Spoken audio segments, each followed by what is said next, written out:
just shows black.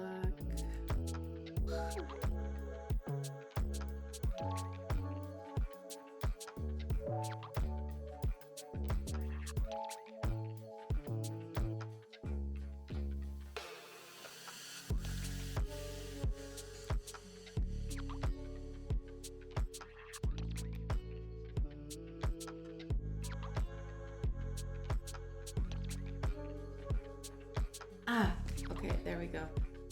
Is it okay? Okay, there we go. Hi, Thornity! It has been a while. Yes, it has. I'm so sorry about that. I am here to demand a demo. I wish I could give you a demo. But not yet. We're not yet on that little part. But yeah, we'll definitely get to work on it. soon, I promise. But yeah, things have been crazy the last week. I didn't get anything done, good God. But I want to get back on track. I want to get stuff done. Just gonna organize here for a few minutes, and then I want to start working because this is not sustainable. Absolutely no. Those damn life distractions. Yeah, it was. Whew, it was something. Last week was something. Let's just put it that way. Oh man.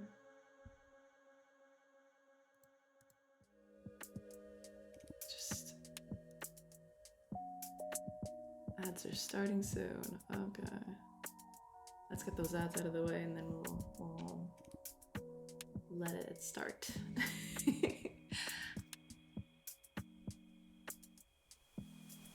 But how is everything going on your end?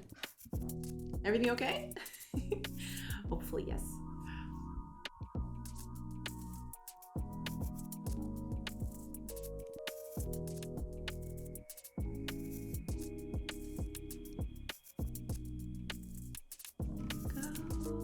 Oh, actually,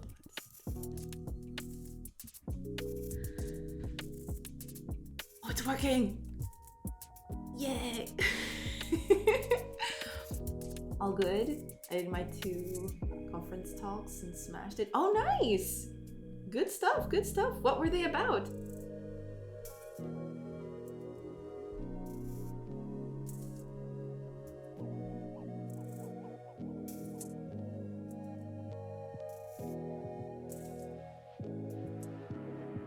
Software development, Apache, Pulsar, and Pulumi.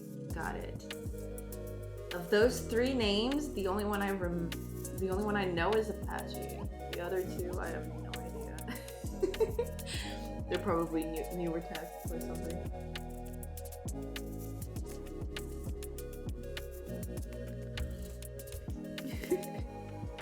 But yeah, that's awesome. Glad to hear you're doing okay. You're doing good. You did 2 awesome conference talks. Okay.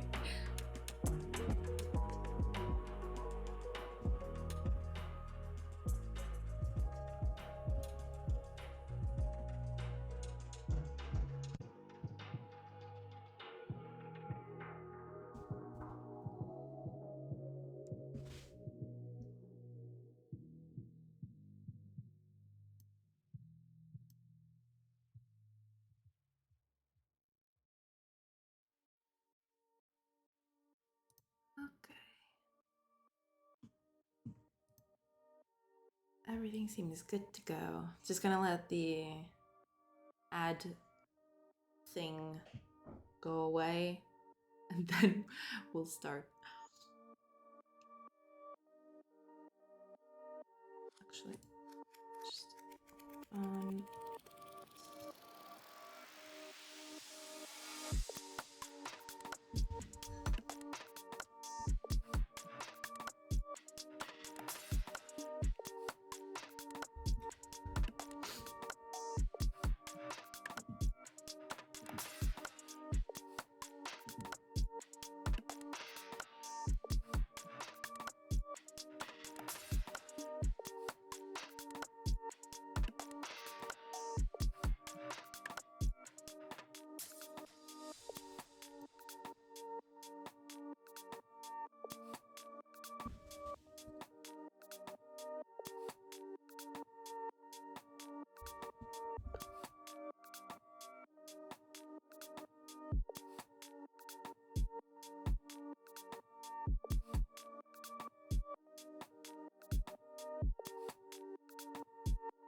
Alrighty, it's over. Yay!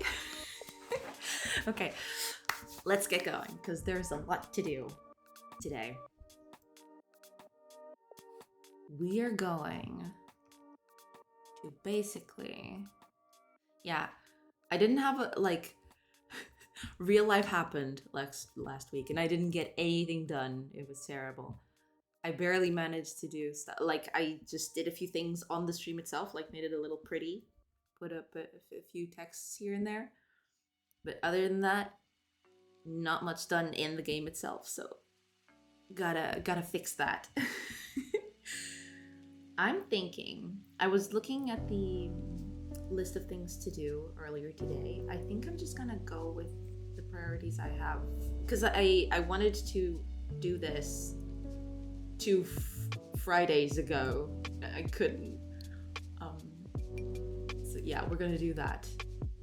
I am going to, can't exactly see it, but I'll run the project just so I can. So whenever you have your base, I want to check all the tiles around it like this and check what kind of resources it has nearby. So in this case, this one has just a lot of grass fields. Hi Fanbjörg! Hello, hello! Welcome! Hello, how are you doing? What kind of resourcery it has? Yes! Ooh, resourcery, I like it. I like that. I never thought about it that way. I never realized I could do puns with sorcery like that. Hell yeah. Yeah, but I like it. Yeah, today we're gonna, we have our own base. I want to check every tile in a certain radius. It's gonna be small at the beginning, and then I'll change it based on if I want to increase it or not, but we'll start with something small. And basically what I'm going to do is I want this to be the defining factor of like the kind of resources that the base has access to.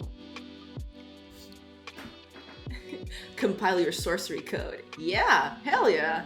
I am down for that. Some people do write code that is very close to sorcery. Yes, they do. Yes, it is. It is a whole thing. They do magic with their code.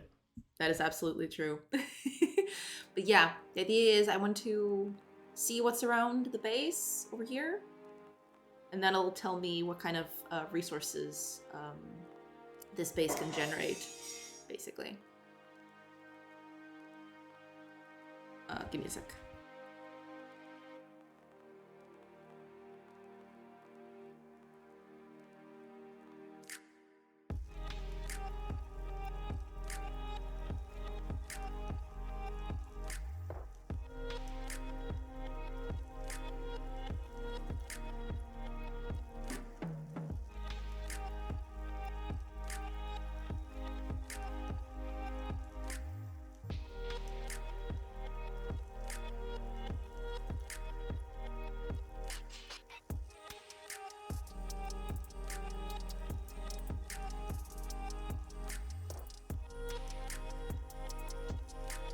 Okay, sorry about that. Just wanted to like I heard a sound. I wanted to check what it was. I hate seeing code where variables are named like math. Mathematicians are smart, they're crazy. Yes, I agree. I hate naming variables. It's like an art, but I am not very proficient in it. I hate naming variables. It's the worst.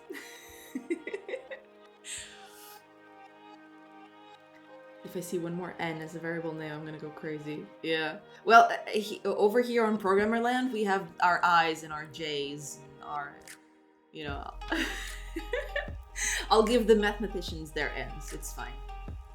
I don't want to scroll up 200 lines to see what you define. Oh, you mean it like that? Yeah, okay. Sounds like you're speaking from experience. Fortunately, I never had anything like that.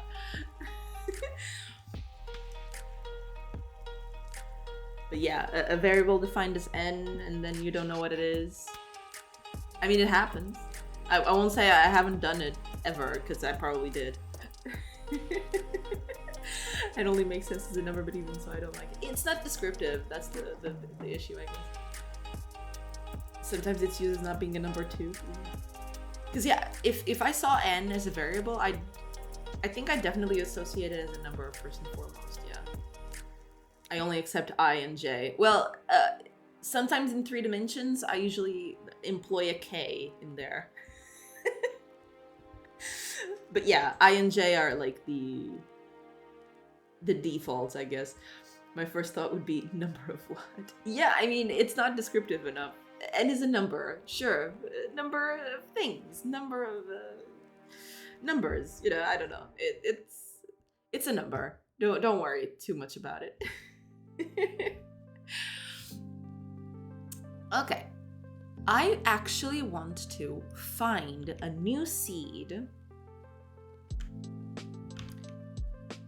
so that I can get access to other things. Where is my... Okay. Here we go. Let's not do this. Where is it?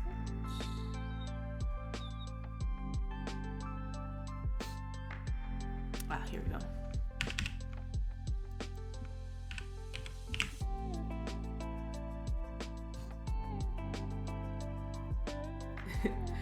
I can write the variable name faster than I can remember what the hell n means. Yeah, that's the thing. That's why descriptive variable names are so important.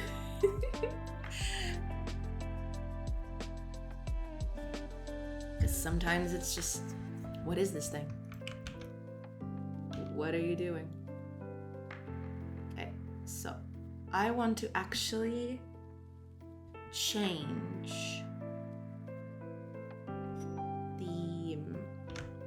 I want to change the seed on this because there's only grass around the base on the 0 seed, but I want it to be different so I can.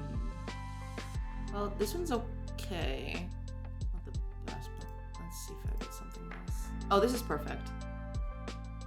It's got a lot of stuff around it. This is what, 3? Okay. Okay, let's get that working.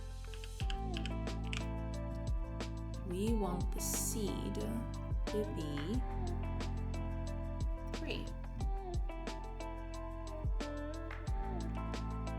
Okay. Hopefully that's it.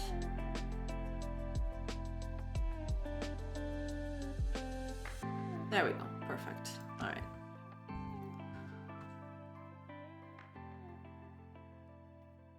I guess who's the compiler can decompile. I'm the best, worst programmer in the world. Hell yeah! Get that thing working! Have you done any major progress? I hope so. But if your decompiler can decompile, that's actually pretty good. That's awesome. It works for some code and then blows up on other code. Yeah, that's a given. When you're reverse engineering, it's always a little hard to get some particular stuff working.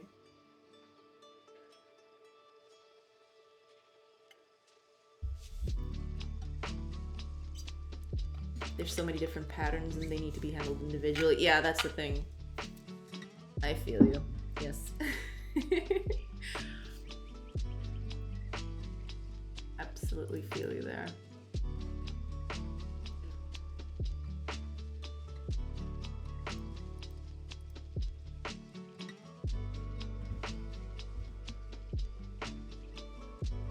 What would be a good thing, like a good radius?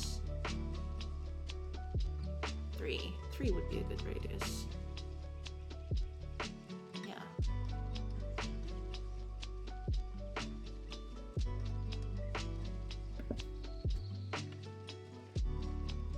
At the moment, it only handles if statements and nested. Nice, nice. Yeah, doing that kind of work is really, really hard. So props. That's actually pretty cool. I'm glad you're making progress with it.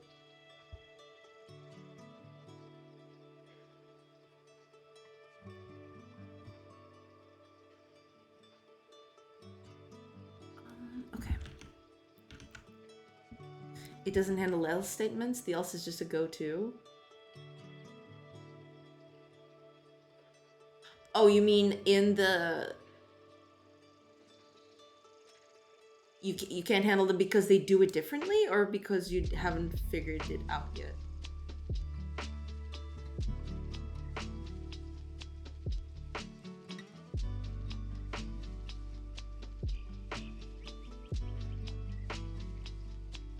You mean it's just a go-to, like, in the language itself?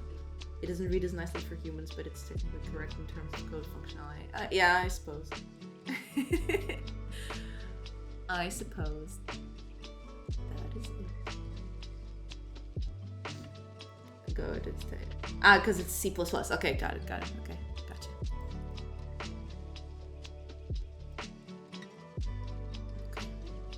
Let's...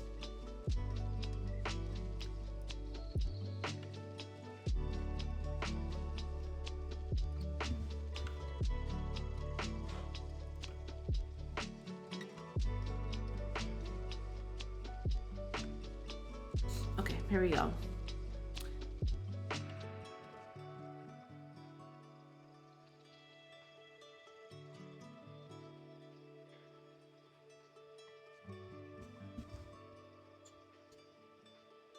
I am decompiling into my own programming language. It's called C minus equals 10. Oh man. What a memester language. I love it. I love it. C++. C minus minus was taken? Really? Is that a thing? Well, yeah, I assume it's a thing. And it's base 10. Okay, got it.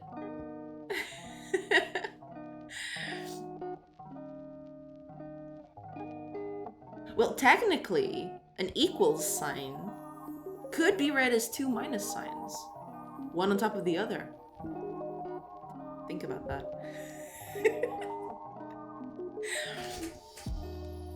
C equals 10. C minus minus 10.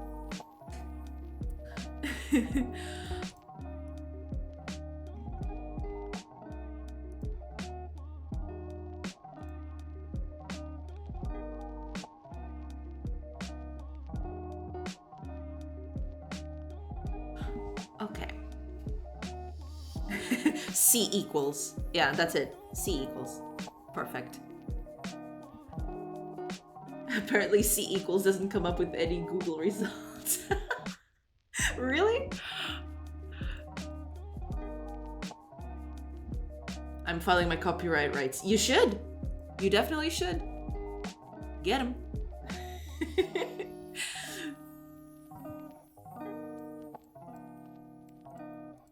You definitely should, yes. I need... Okay, so instead of doing this, of just setting up a location, because I do have my settlement locations, but I don't want that. I actually want the settlements to be saved, like the whole settlement, the whole thing. So we're gonna do that. Now my language will be known as C equals. C equals is a scripting language. Hell yeah. Get him.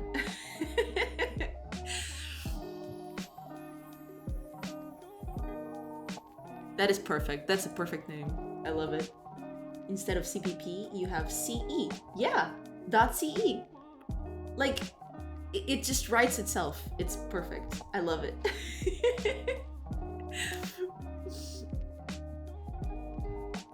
I absolutely love it.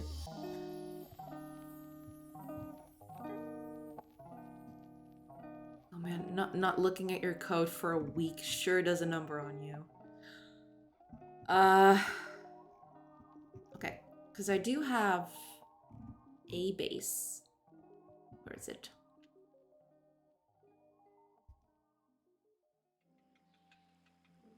Ah, it's closed. That's why I wasn't seeing anything. Okay, there we go. If I didn't look at my code for a full week, it's because I'm dead. Well, I'd like to. Like I wasn't able to do any code last week. Like I didn't even touch the project last week. It was like it was wild. Last week was definitely wild. But everything's fine now, so it's good. If my code dies, then I die too. Oh yeah, your code is like our code is like a Tamagotchi. You have to feed it every so often, otherwise it just dies a horrible death, and you have to start over. You heard it here. Code is like Tamagotchi. My code is literally me. You're like the Matrix. You're made of code. If my code dies, then I don't want to be on this earth. Yeah. My code or my life. Absolutely.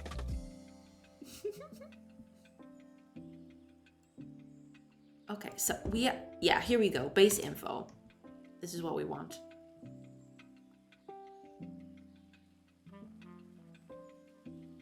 Because, like, I think I'm going to just reuse, because this is used for, like, our own base, right? Our own settlement. But I think I'm just going to reuse this for all other settlements, and that'll be it. So, yeah, we have size and all of these things. But after that, I guess I'll just save the location as well. Might as well. I wish I was kidding, but I am not. It's hardcore, man. Sometimes just dead serious, yeah. You don't need to take your code that seriously, but yes, I do understand the feeling.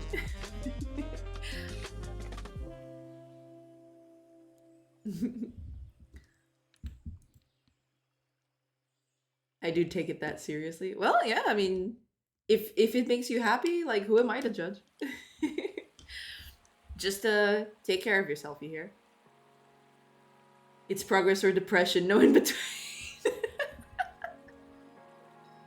Well, yeah. No, I can understand that, for sure. Just as long as you're happy and you're taking care of yourself, it's fine.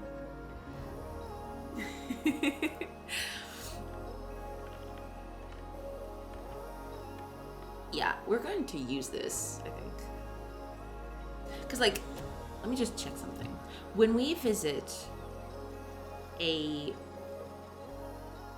trading post,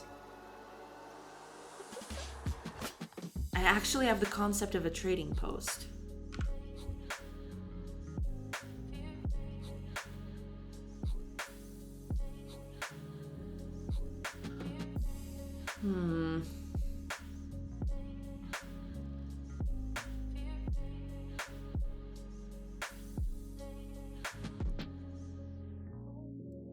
I'm assuming, yeah, I create this as soon as yeah, I generate the trading post on the spot. Okay, let's not do that. We're gonna do this a little differently. Yeah. I think we're just gonna use our base code. And I mean base as in your own base, your location, your village or something. I don't have enough RAM to take care of myself and code at the same time. My brain is a 4 megabyte system. You need to download more RAM. If you download more RAM, everything will be fine.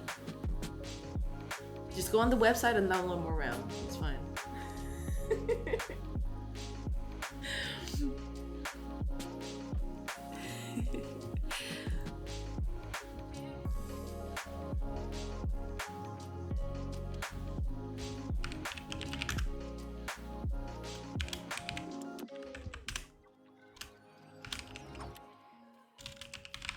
Let's do it like this.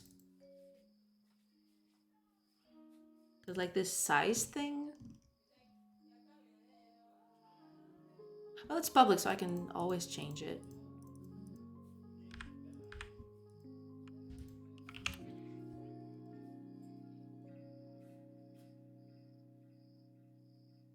I mean, positions should also be a read-only thing.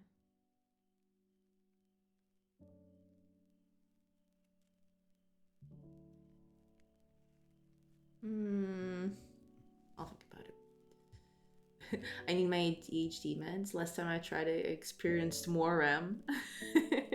Last time I tried it, it was for my exam. The meds was the only way I got through the exam buttery smooth. Without meds, 5 hours of focus is legit mental torture. Yeah, I feel like meds these days, especially for stuff like that, are a huge lifesaver for people who can't focus all that well. I'm glad the meds are working out. It's good to hear.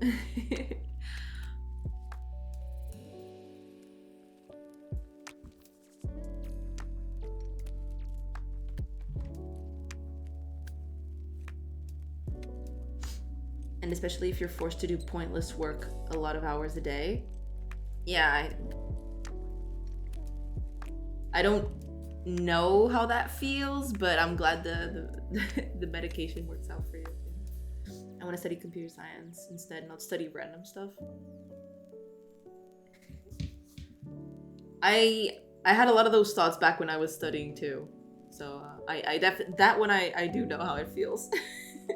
Like, I want to do the thing. Let me do the thing, and then I'm just studying like other stuff. I mean, eventually it came in useful, but at the time, like, I think like some disciplines don't do a good enough job of telling you like, or like making you see how useful it is, the stuff they're teaching is. Because sometimes stuff is pretty useful. They just don't present it like that. And, you know, some of it is useful, but some of it isn't. Yeah, that's true. I mean, it all depends on what you want to do, right? Some of it's going to be useful to you, some of it is not. But then a person sitting next to you is going to be completely different. Maybe that discipline is actually going to be really good for them, and some others not. It all depends on what a person wants to do. Yeah. Depends on the perspective and what the person wants to pursue, I suppose.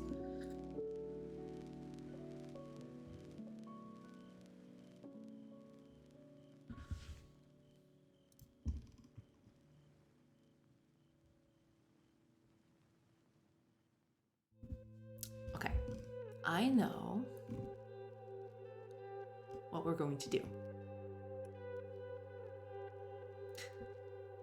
Let's open up the trading post and the base info, and we're gonna merge these two, one into the other. I know that it has its place in the world. I'm not like, no one can use it. yeah, but I felt like a lot of it too when I was studying. I was always like, why is this useful?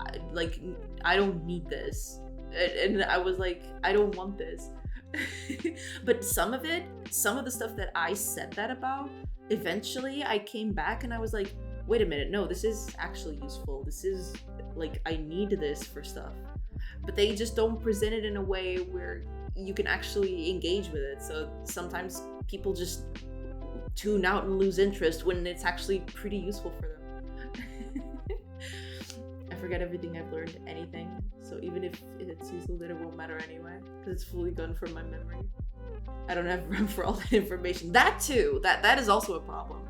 Like, they throw a lot of concepts at you, and then, you know, you learn by doing. Or like, for me, for example, I learned a lot by doing. So like, theory is nice up to a certain point, but after a certain point, I'm like, this is cool, but, you know, like, I need some practicality to this. Like, looking at formulas all day is not gonna help me. Unless you use it extensively, you're probably gonna let it go of your memory at some point. I need to use it consistently before it sticks. Yeah. And I feel like a lot of people have that way of thinking, you know, like, you learn by doing, and by doing it a lot, eventually it gets into your brain easier and it sticks. But yeah, it all depends on the person, I suppose.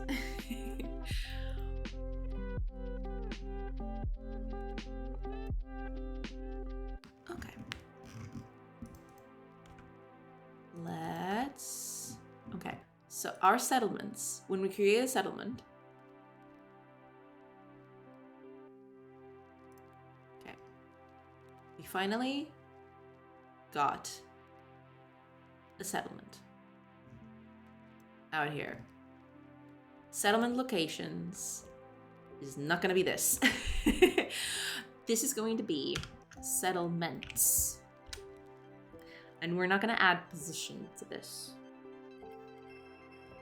Yeah.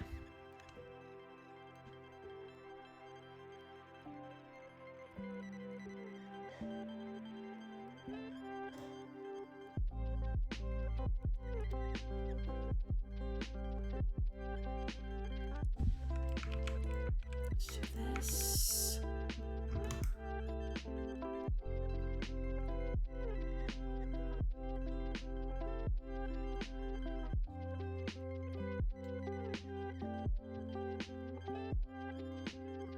Hundreds! Hello! Welcome, welcome!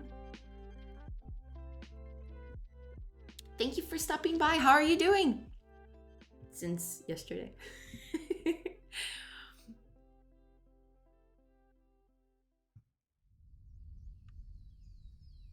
Hopefully everything's cool. Okay, okay, here we go. So I'm adding this to the settlements, but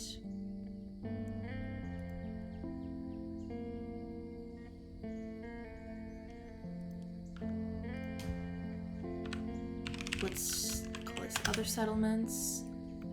And because like I do have this information over here, I think.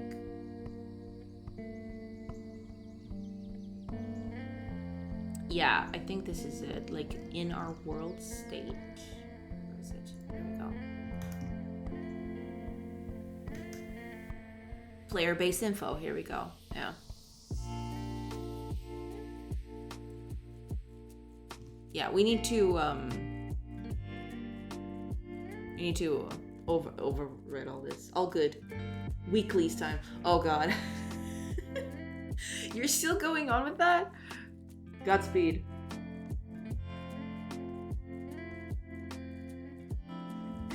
Nothing if not consistent. I'll give you that.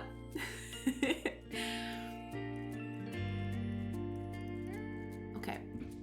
Actually, let's, yeah.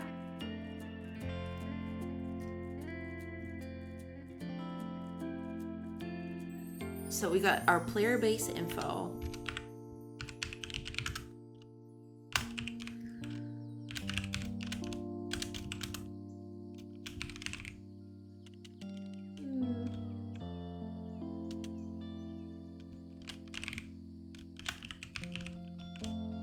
And we're actually going to do this.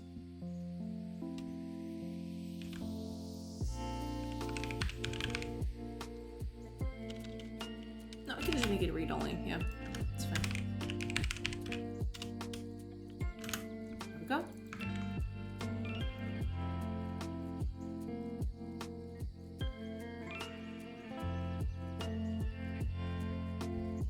Because that's the thing.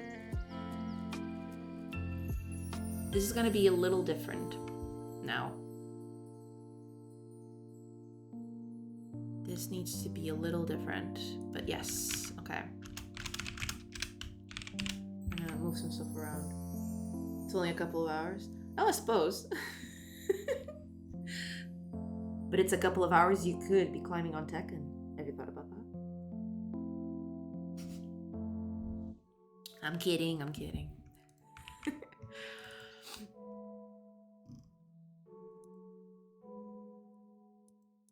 Okay. We're not gonna do this here. Or maybe we should do this here. But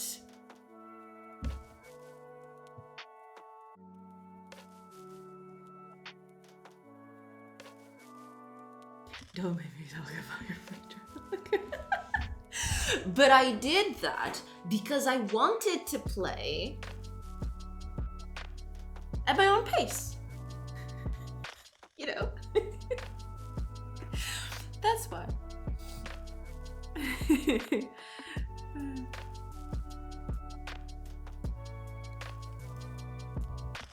Okay.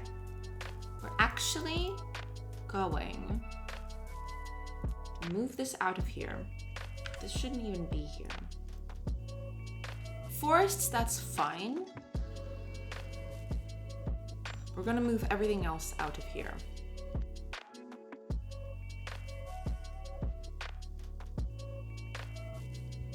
Right, okay. So when we do this, right, we're going to need, there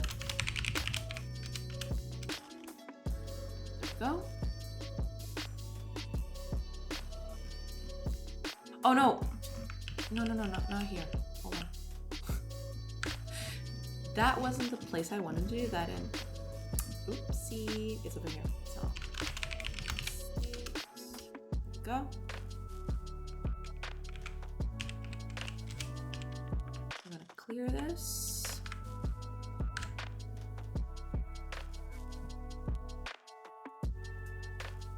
Okay, here we go. So here is where here's where the magic is going to happen. So, world state. Set player base at position. And what we're going to do is we're going to move all of this code up here. Where is it? Here we go.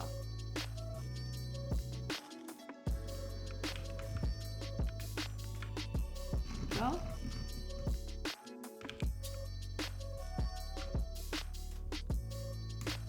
This procedural random thing.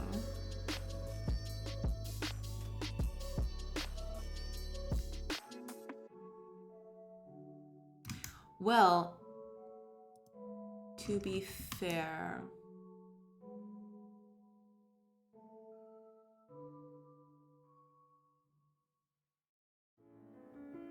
right.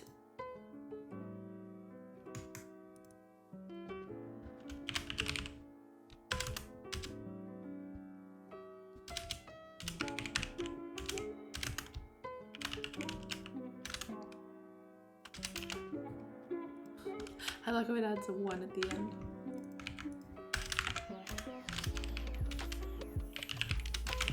Go. Should be easy enough. Yeah, we can make this read-only. Oops. There we go.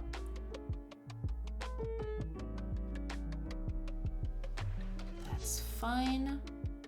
Okay, so.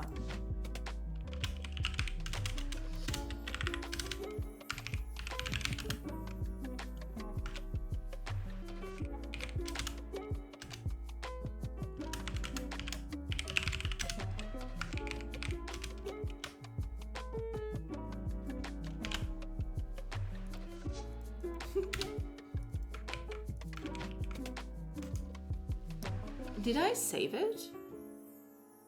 Is it over here? I don't think it is. Is it? Why did it have a 1 on front? Interesting.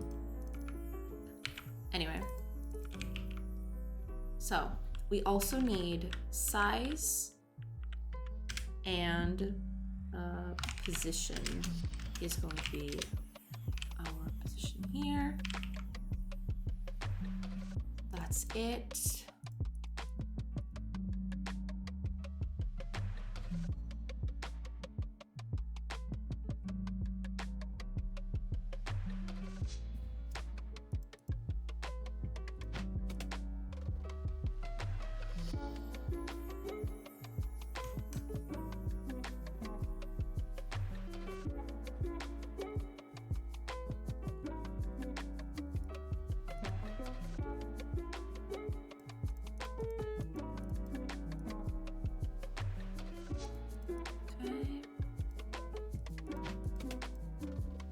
Okay, so we have a position on this.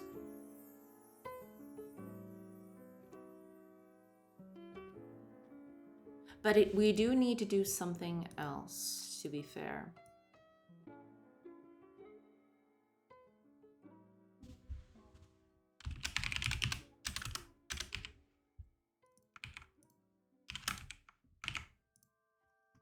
There we go.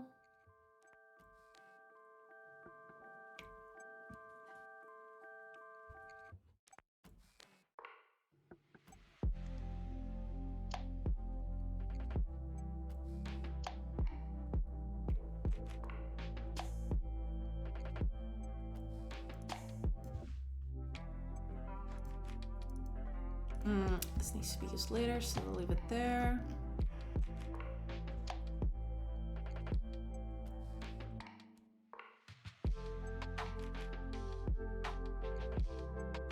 Okay, here we go.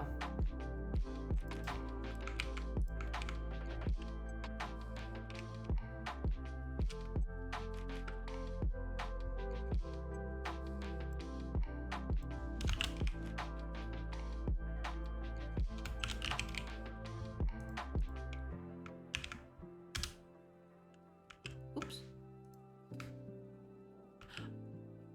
Oh, right.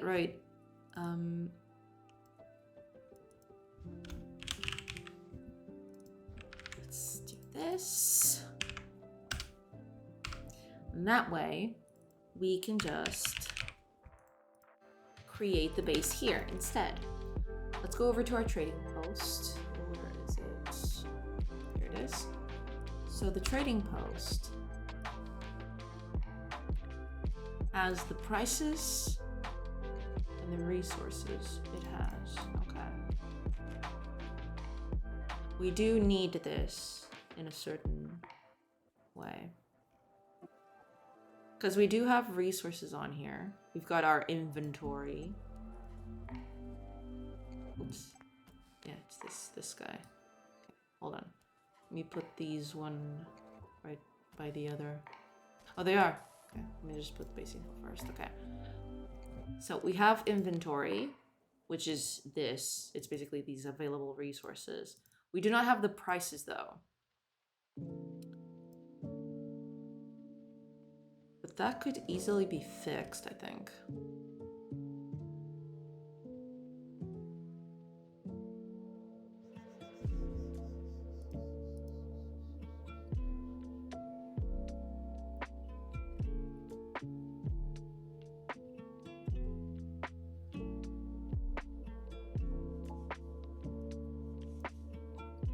Yeah, I'll fix this in a bit.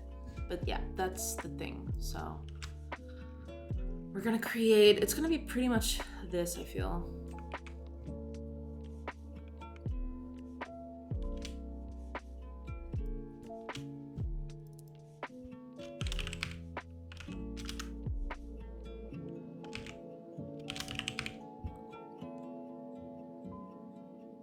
Okay, with procedural random in this. Let's make it all the same.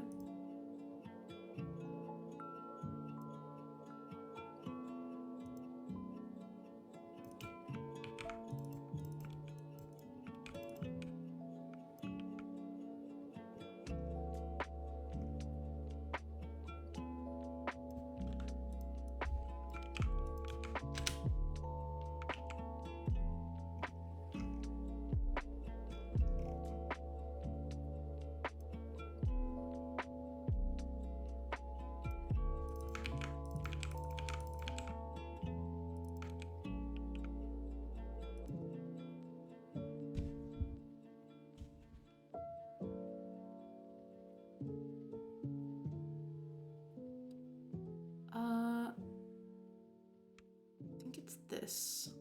Yeah.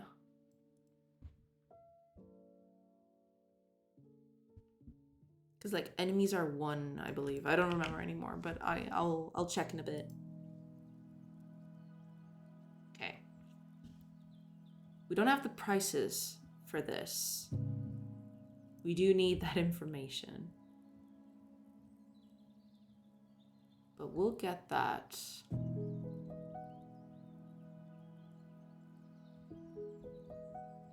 can actually do this at the state itself, so that would be a little less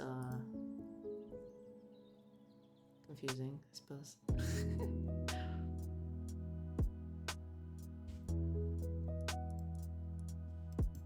But yeah, we'll get to that in a bit. For now,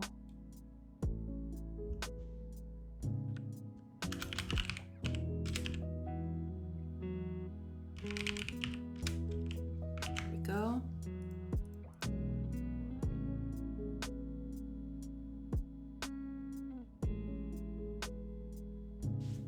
I guess that's it.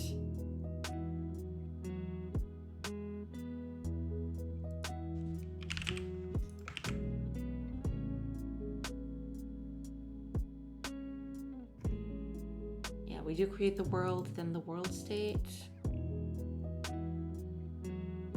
So I do have access to the world itself, which is good because we're gonna need it.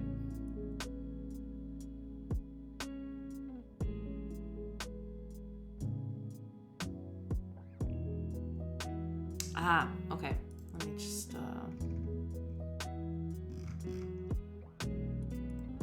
where is this? Ah, yeah, okay, so this is gonna be state, other bases, I position, and this is gonna be J, JK. Other bases, JK. That's a good incremental variable, JK. So hopefully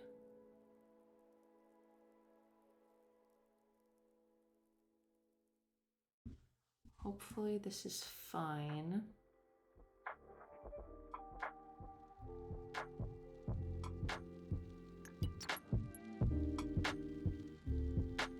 I think this is all going to blow up on my face, but we'll see. As for the trading posts,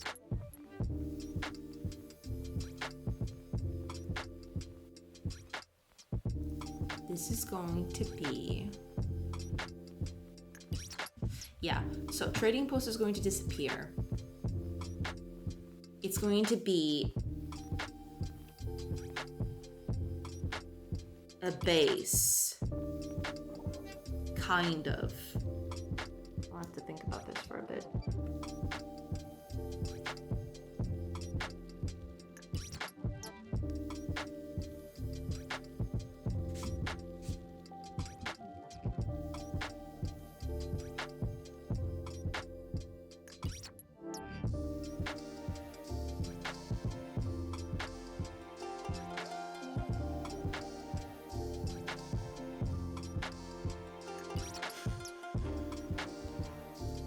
I think this is gonna change a little, but for now we'll keep it like that.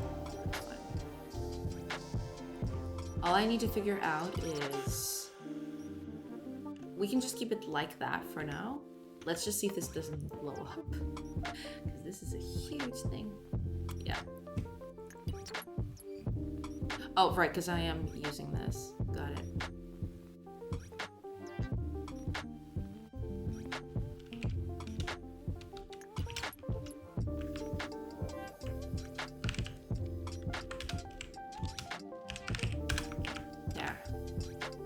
Hopefully that eases up on it. Hopefully we don't, everything doesn't crash and burn. And everything does crash and burn. Fantastic.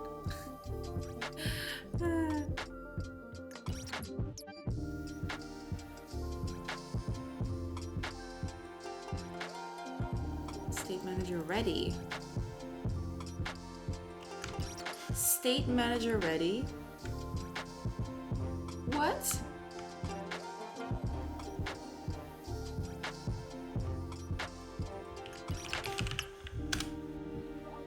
State manager ready.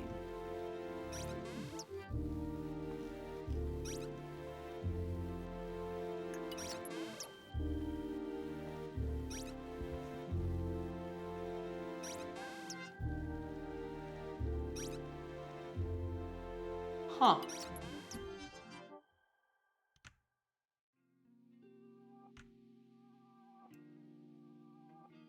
mouse was out of range? What do you mean? Okay. Ah, okay. Might be because of this, I suppose.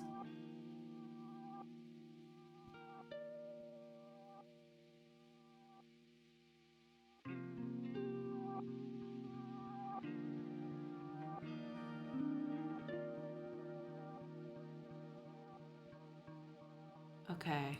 State, generate world. Okay, there it is. We generate it. Yeah, I screwed something up here.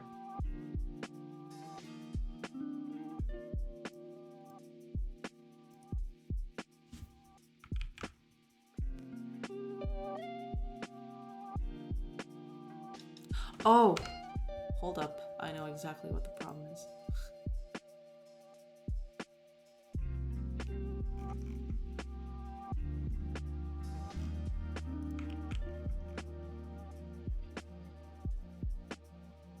Here we go. Okay, yeah.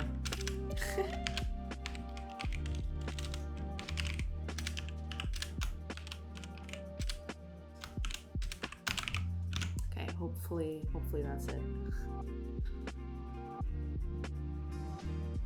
And it's still gonna crash. I know why. Okay. Calm down. I know why that's happening. Yes.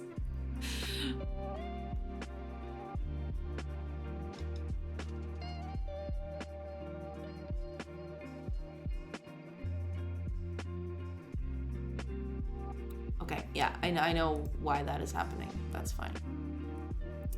I can fix it quite easily. I just need to on our generation code.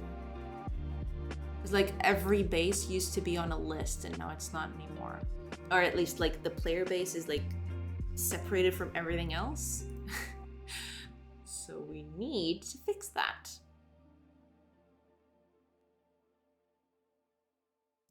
We need to fix down here. So number of settlements. Let's call it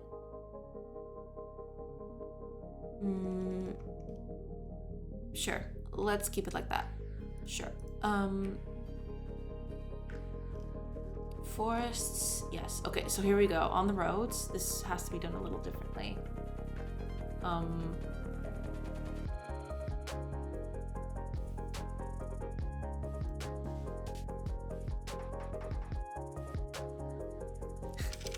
Okay, this is gonna be like okay,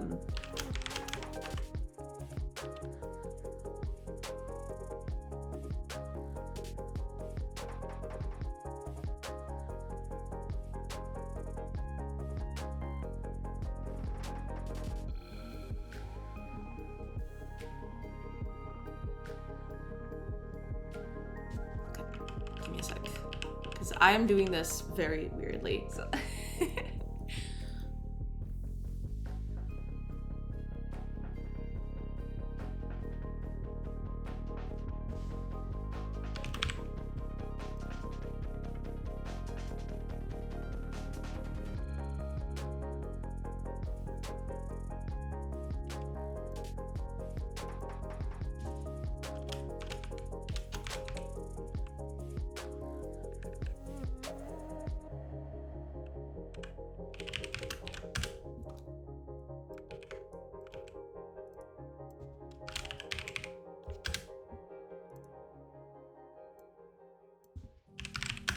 there. At least I think that's it.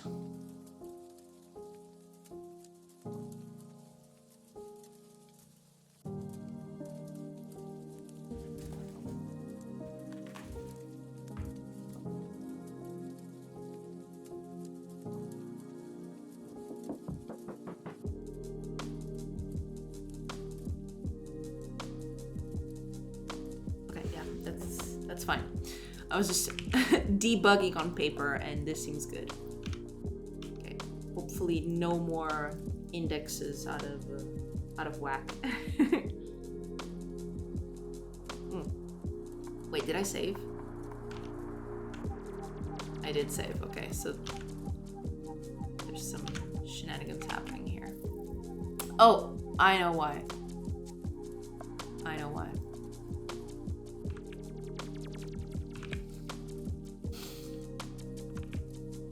There.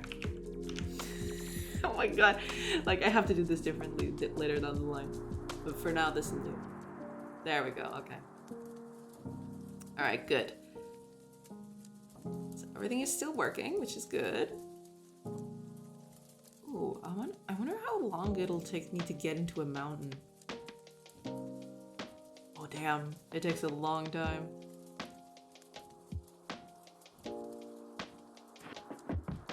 Damn.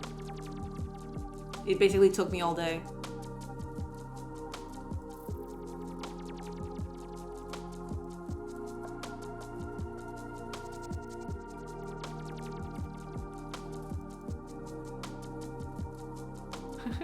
Okay. All right, good. So we've reworked a bit on how the settlements are saved because we need to do that. We need to do that for a very simple reason.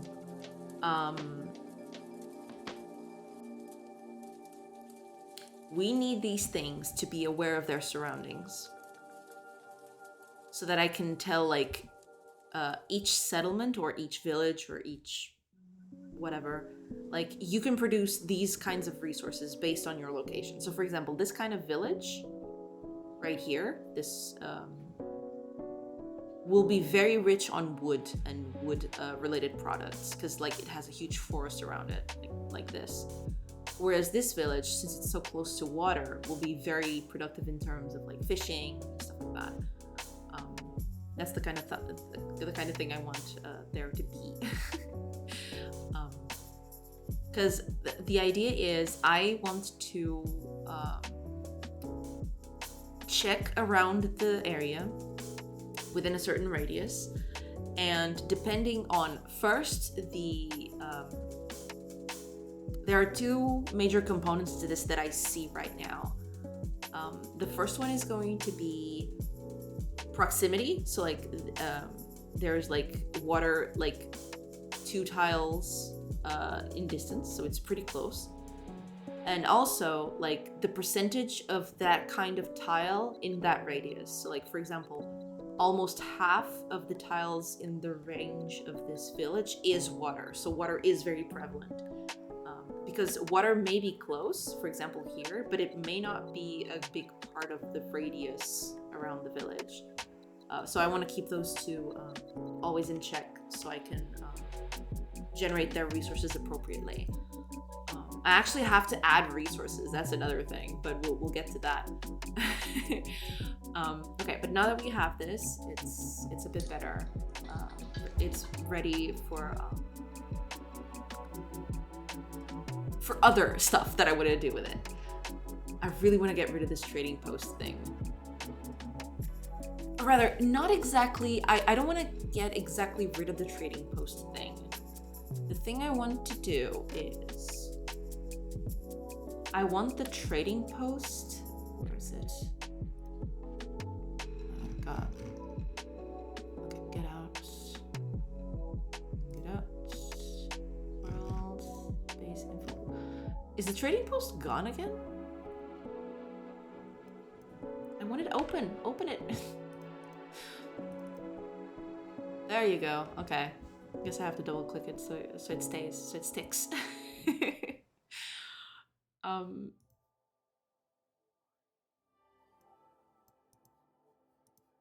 Okay, so the trading post is nothing more than a base, but it may not be a base. It may be just like an encampment along the road. So what I'm going to do is, I think trading post is going to become an interface. It'll need an inventory. Am I actually using this? I'm not using this at all, am I?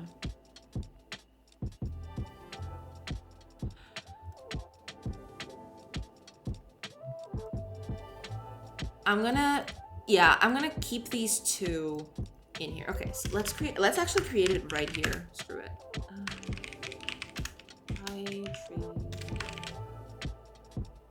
Post. Yeah. So It'll need...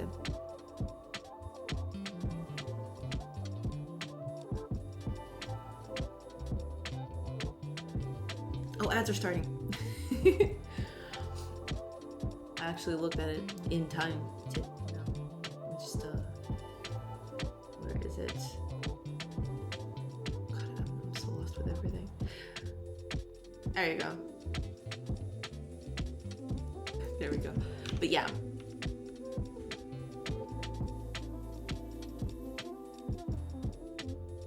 I mean, I'm doing this, but it'll actually take a while for it to go, won't it? Boo.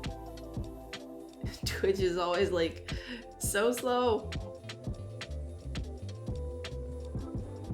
Ah, there we go. Now it's done. Maybe I should automate this too.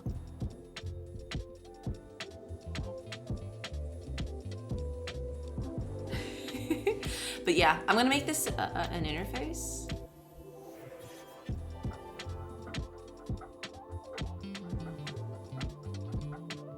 And that's it. I'm gonna decide at the beginning. And then after I do this, I'm going to actually delete this trading post thing, because like this is very redundant. And after that, I'll just keep on working with this, and it should be fine. Emphasis on should.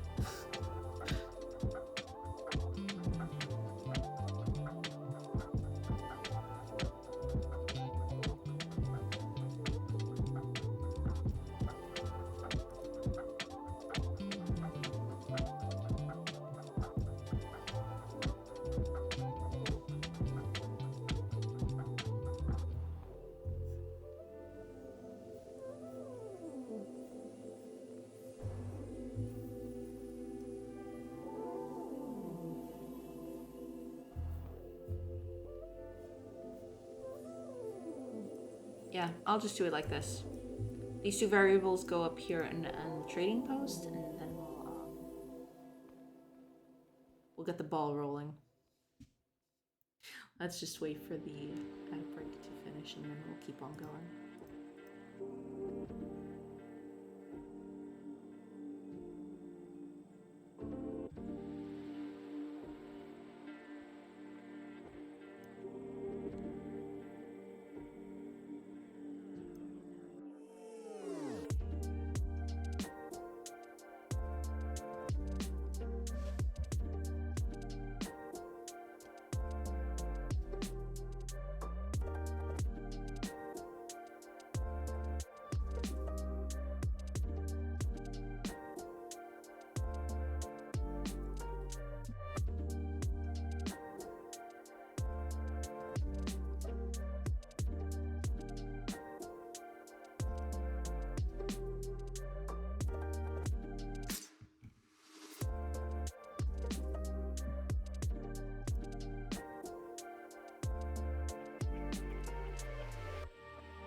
Is it weird that time passes so slowly when it's like time for ads? But then when I'm working, it just like goes by in a breeze.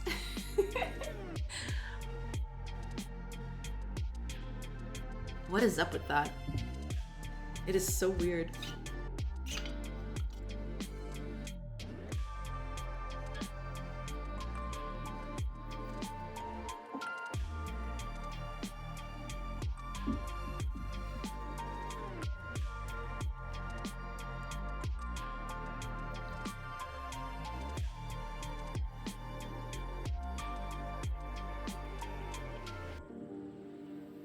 Just work while ads are going. I should do that, to be fair. I probably should just do that. I'll let this one go. And that's it. But yeah. Also, Alex.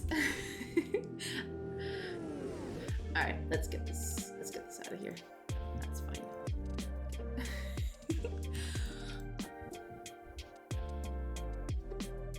Hello? hello. How do you do?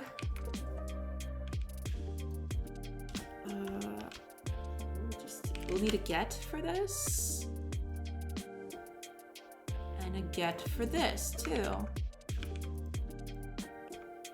And that's it, I think. So, no more trading post.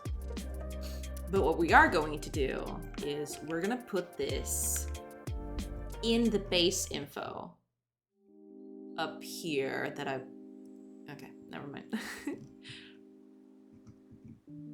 So base info is going to be a trading post. There we go. And that's it.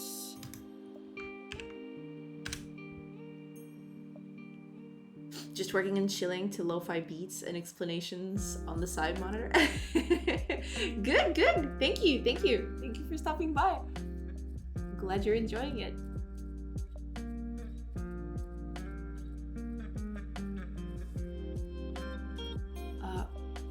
Where did it...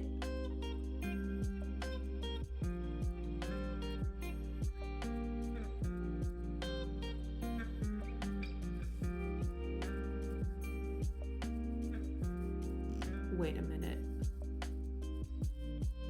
Ah, okay. So here we go.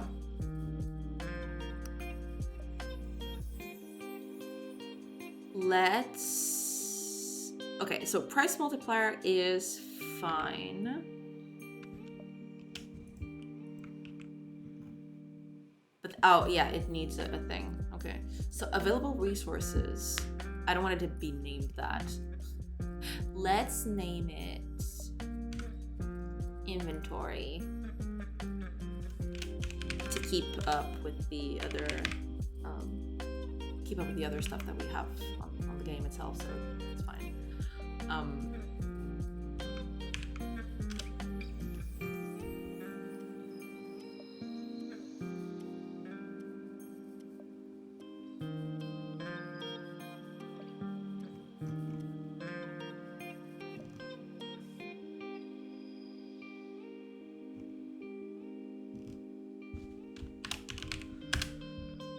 That's it.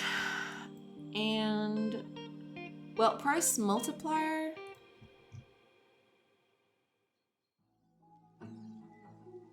It should be... No, wait a minute.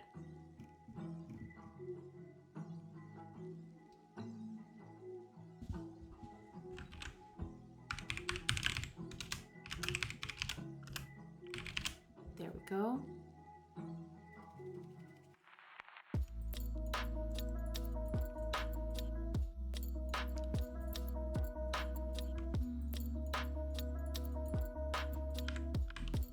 This is fine too. Let's get rid of this.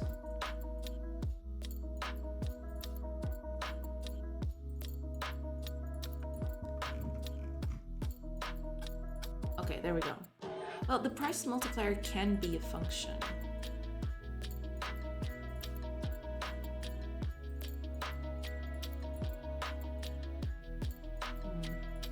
Well, not exactly. I'm thinking.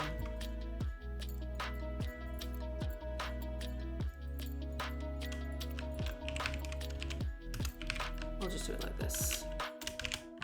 And that should fix that.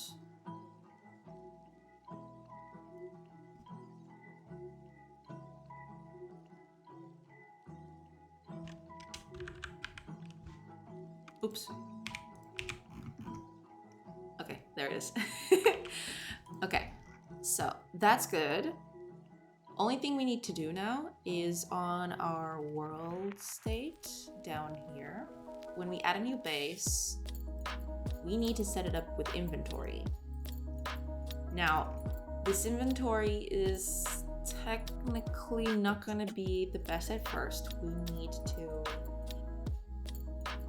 well, actually give it an inventory to work with. But that is fine.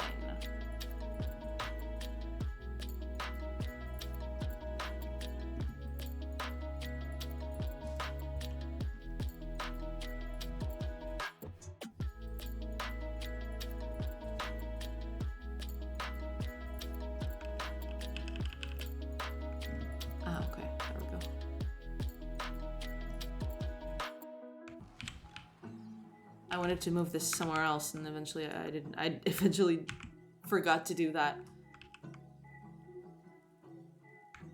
Okay, let's get this out of the way.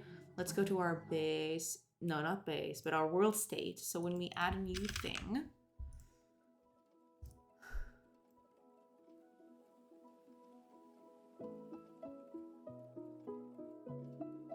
yeah, we can just do this. So.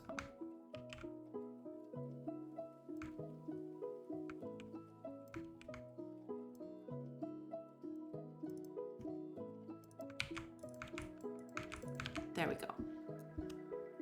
Price multiplier is going to be, well, yeah, I have to do this first.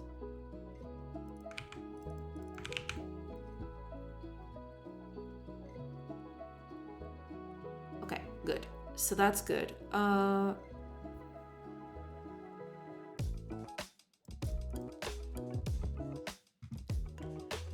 our own thing, on our own inventory, so up here, well, we don't need to set anything else, I don't think. This is fine. Yeah, this is fine. Okay. So, the trading post itself, the class itself, is now useless.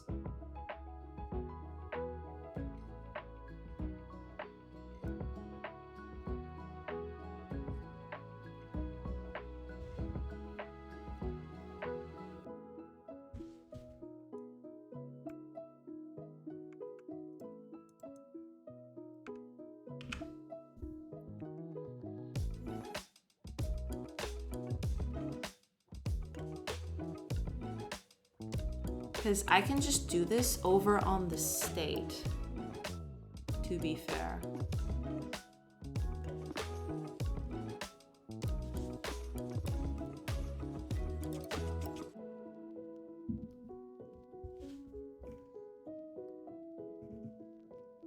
Okay, so this is going to be an iTrading post.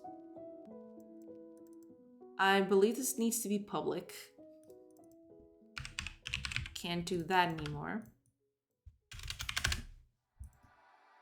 So no more creating that here.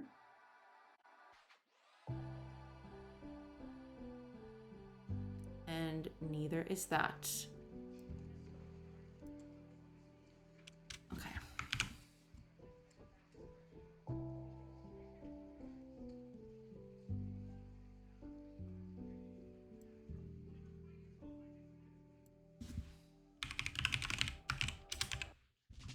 Go. We're not going to generate it anymore because that information is already present in the thing.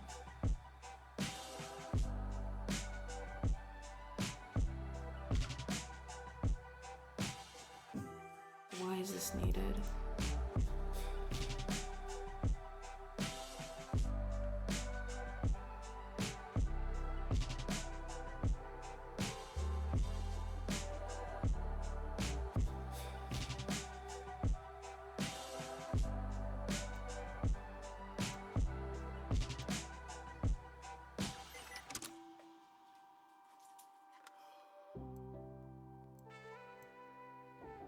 Ah, okay. But hold on. This is during trade, correct?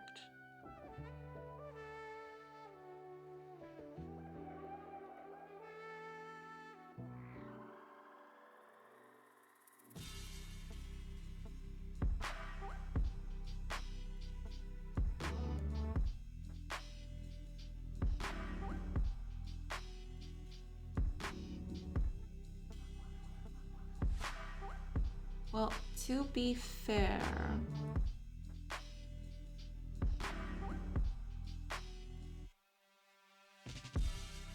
now that I think about it, I don't even need that, to be fair. I can just, where is it?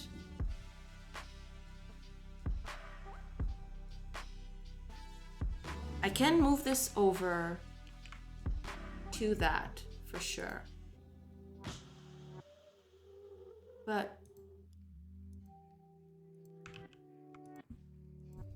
I don't actually need to. Do I? No, I don't. Hi, Prophets! Thank you, thank you! Hello, hello! How are you doing? Hopefully everything's good on your end.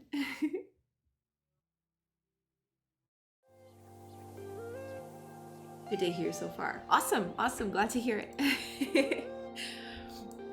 That is very good to hear.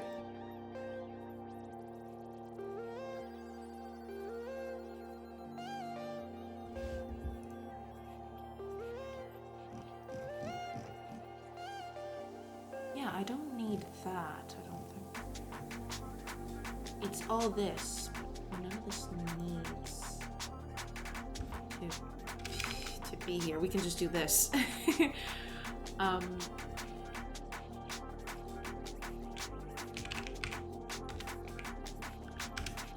There we go.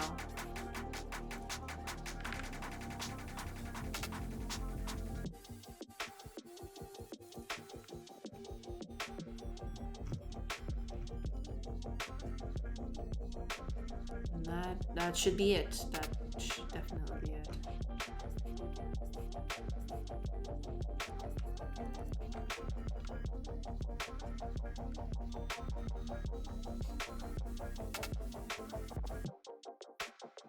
This may need a little bump later, but that's fine. Edgar, hi! Oh my gosh, so many people here today. Hello, hello, everybody. Hello, hello, how are you doing? How are things going? Hopefully everything's good on your end. I want to work call at the same time. Hell yeah. Get that work call done.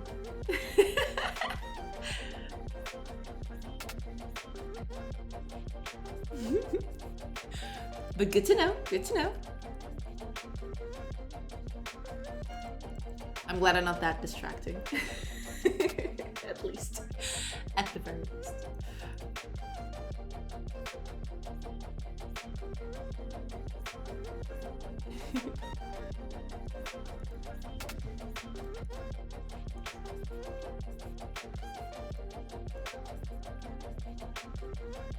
Oh yeah, this is gone. We don't need this anymore. Okay. Why even have this then? This doesn't even need to be here now. One sec, let me finish the call. No, you do your thing. It's fine. It's fine. Thank you. Do your thing. Do your thing. It's fine. Yeah, we can just... We don't even need to set this, I don't think. Okay, let's just let's get this out of the way, because this is no longer needed, I don't think.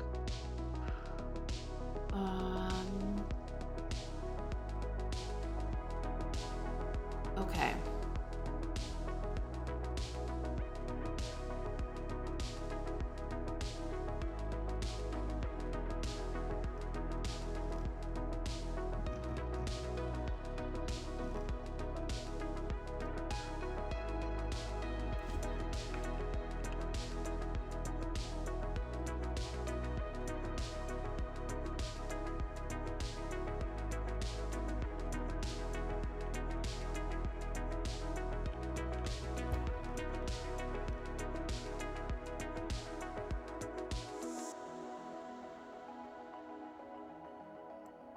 Well, technically I do need that, I think. Yeah, we'll just, first of all, that. Second of all,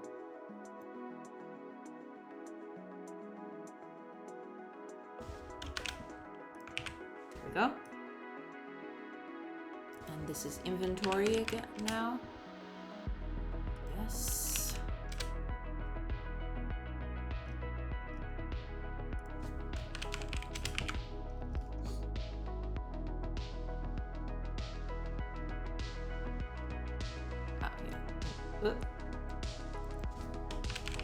Sorry, there we go. Okay.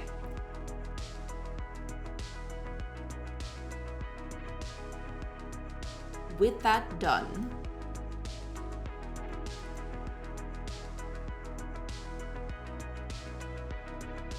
we just need to do this.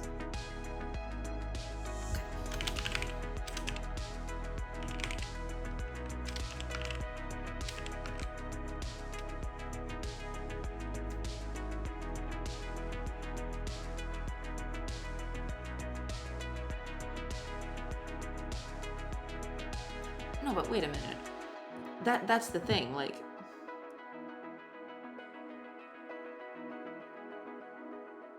when we're trading, when we set the thing to trade,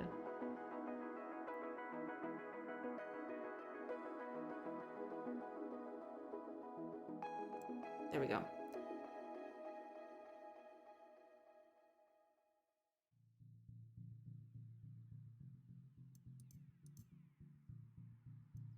But to do this,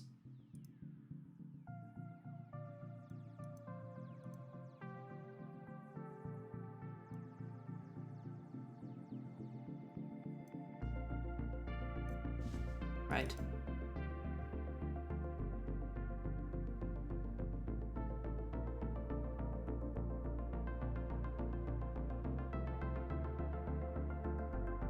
Here we go.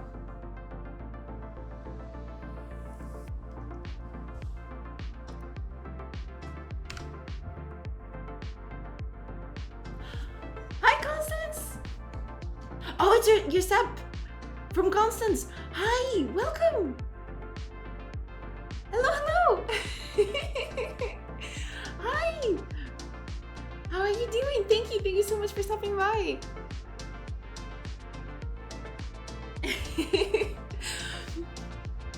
Hello, hello. We're in a call together. Okay. Oh gosh. Thank you so much.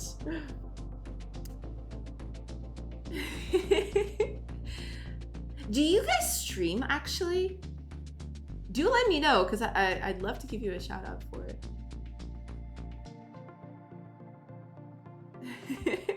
I don't know what's your like official streaming channel or anything.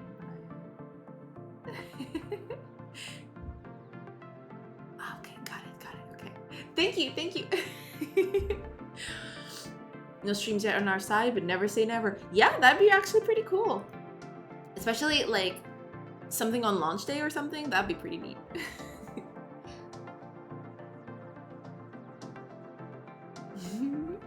But thank you for stopping by.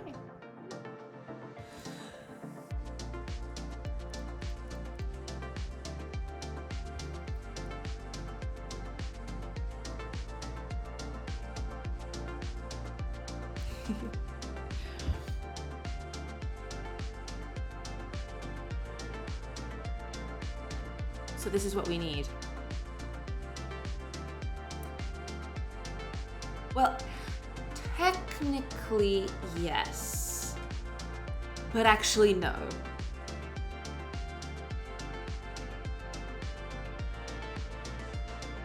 Okay, let's that's the problem with like overhauling everything, is that sometimes these things like, why is this here? What is this doing here? And I know what it's doing here because like I did this, but at a certain point I'm like, yeah, but this shouldn't actually be here, question mark.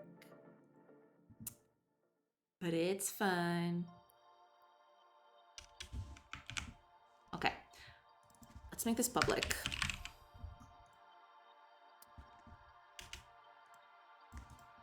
And let's give it a vector 3 position. There we go. Yeah. So, if position player base info dot position,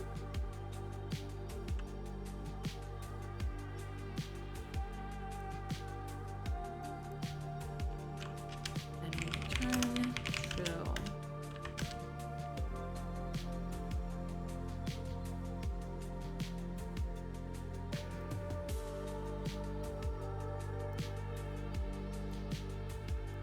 But if not, we need to check everything on our, what was it?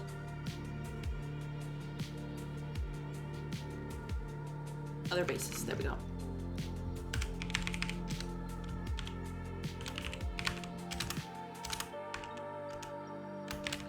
Other bases. So I'm gonna do the exact same thing. Oops. So.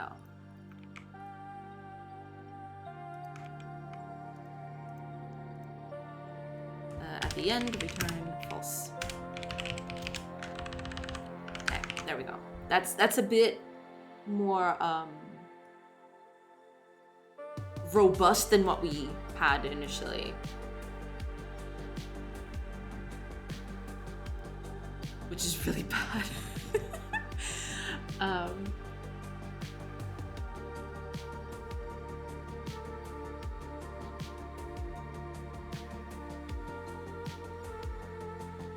Did I remove it?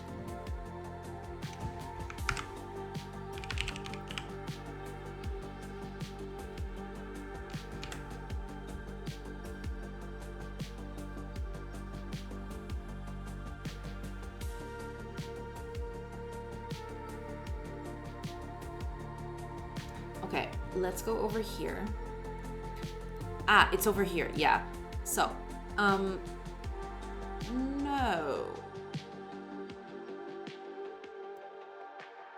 Well, unless, yeah, we could do this. But we don't actually need this, to be fair. We can just return world state. Do I have that? I do not, but I should. So let's do that. Pivot world state.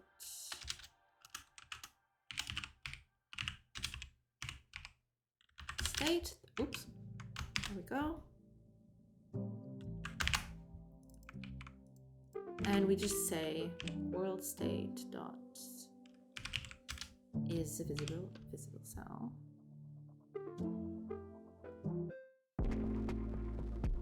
Oh, right.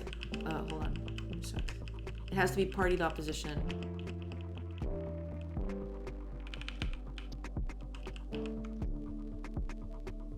Oh, it's in world state too. Okay, that's fine. So, world state dot player party. Oops. Player party dot position. And that's it. Oh, we need to return this. There we go. And that's it. But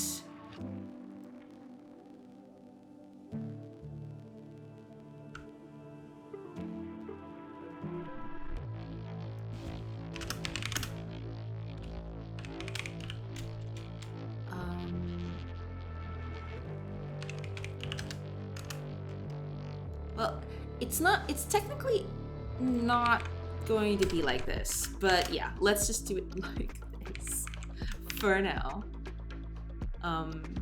This shouldn't be eye trading posts. This should be something like eye visitable or something like that, but we'll just I'm actually gonna make a note of this here.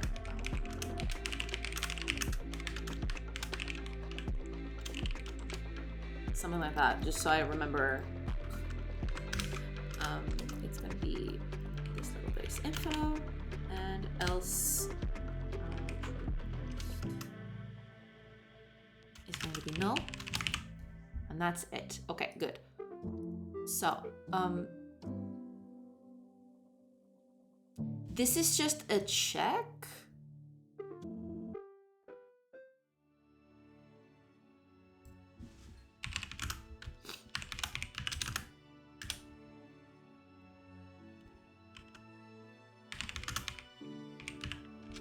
There. And then we need to use this. Actually, we actually need to use this down here. There we go.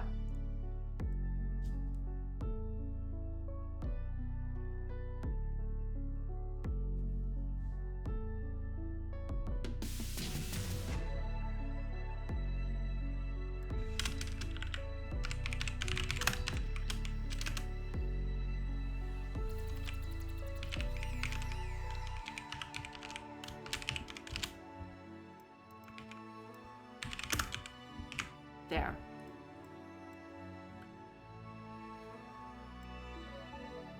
So this will set itself to null.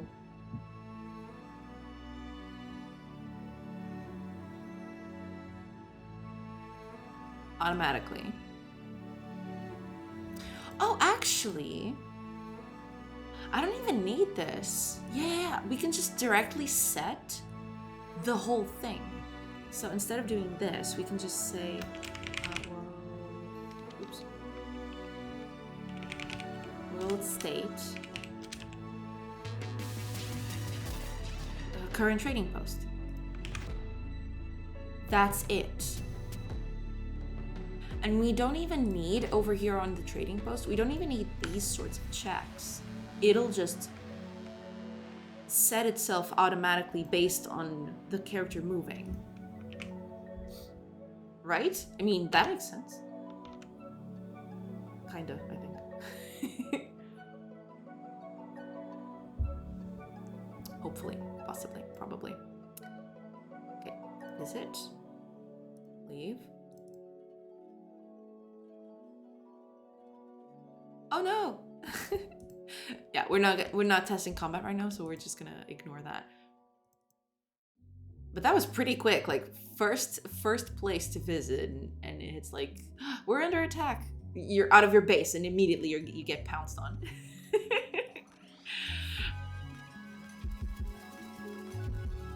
It's just like, no. You can't leave your walls. Okay.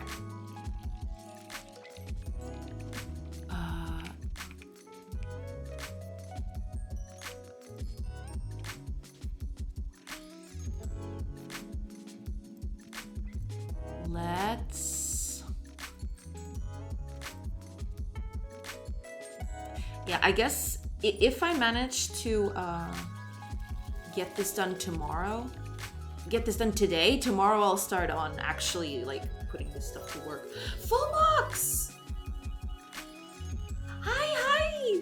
Thank you so much for the raid. A full raid, yes! Hello everybody, welcome. Good morning! And happy Tuesday to all of you too. Hello.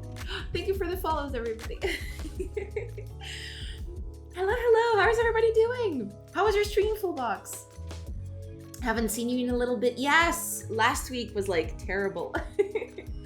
I didn't manage to get one single day of stream going. I actually don't stream ever since like 2 Fridays ago. Like some real life stuff got in the way and I haven't managed to be at the computer all that much.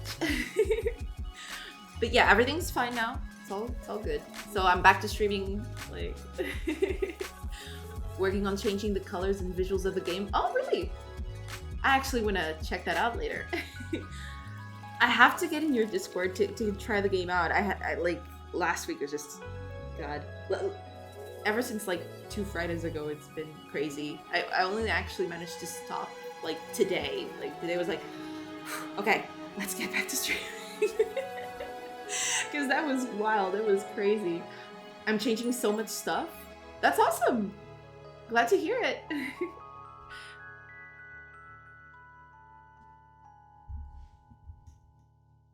The version online is not the same anymore? Ooh. Don't entice me like that. I actually want to see it. I need to catch up with so much stuff. Yeah, I'll definitely give it a check out later.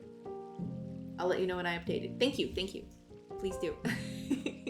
So welcome everybody to all the newcomers. I can show you a bit about what the game.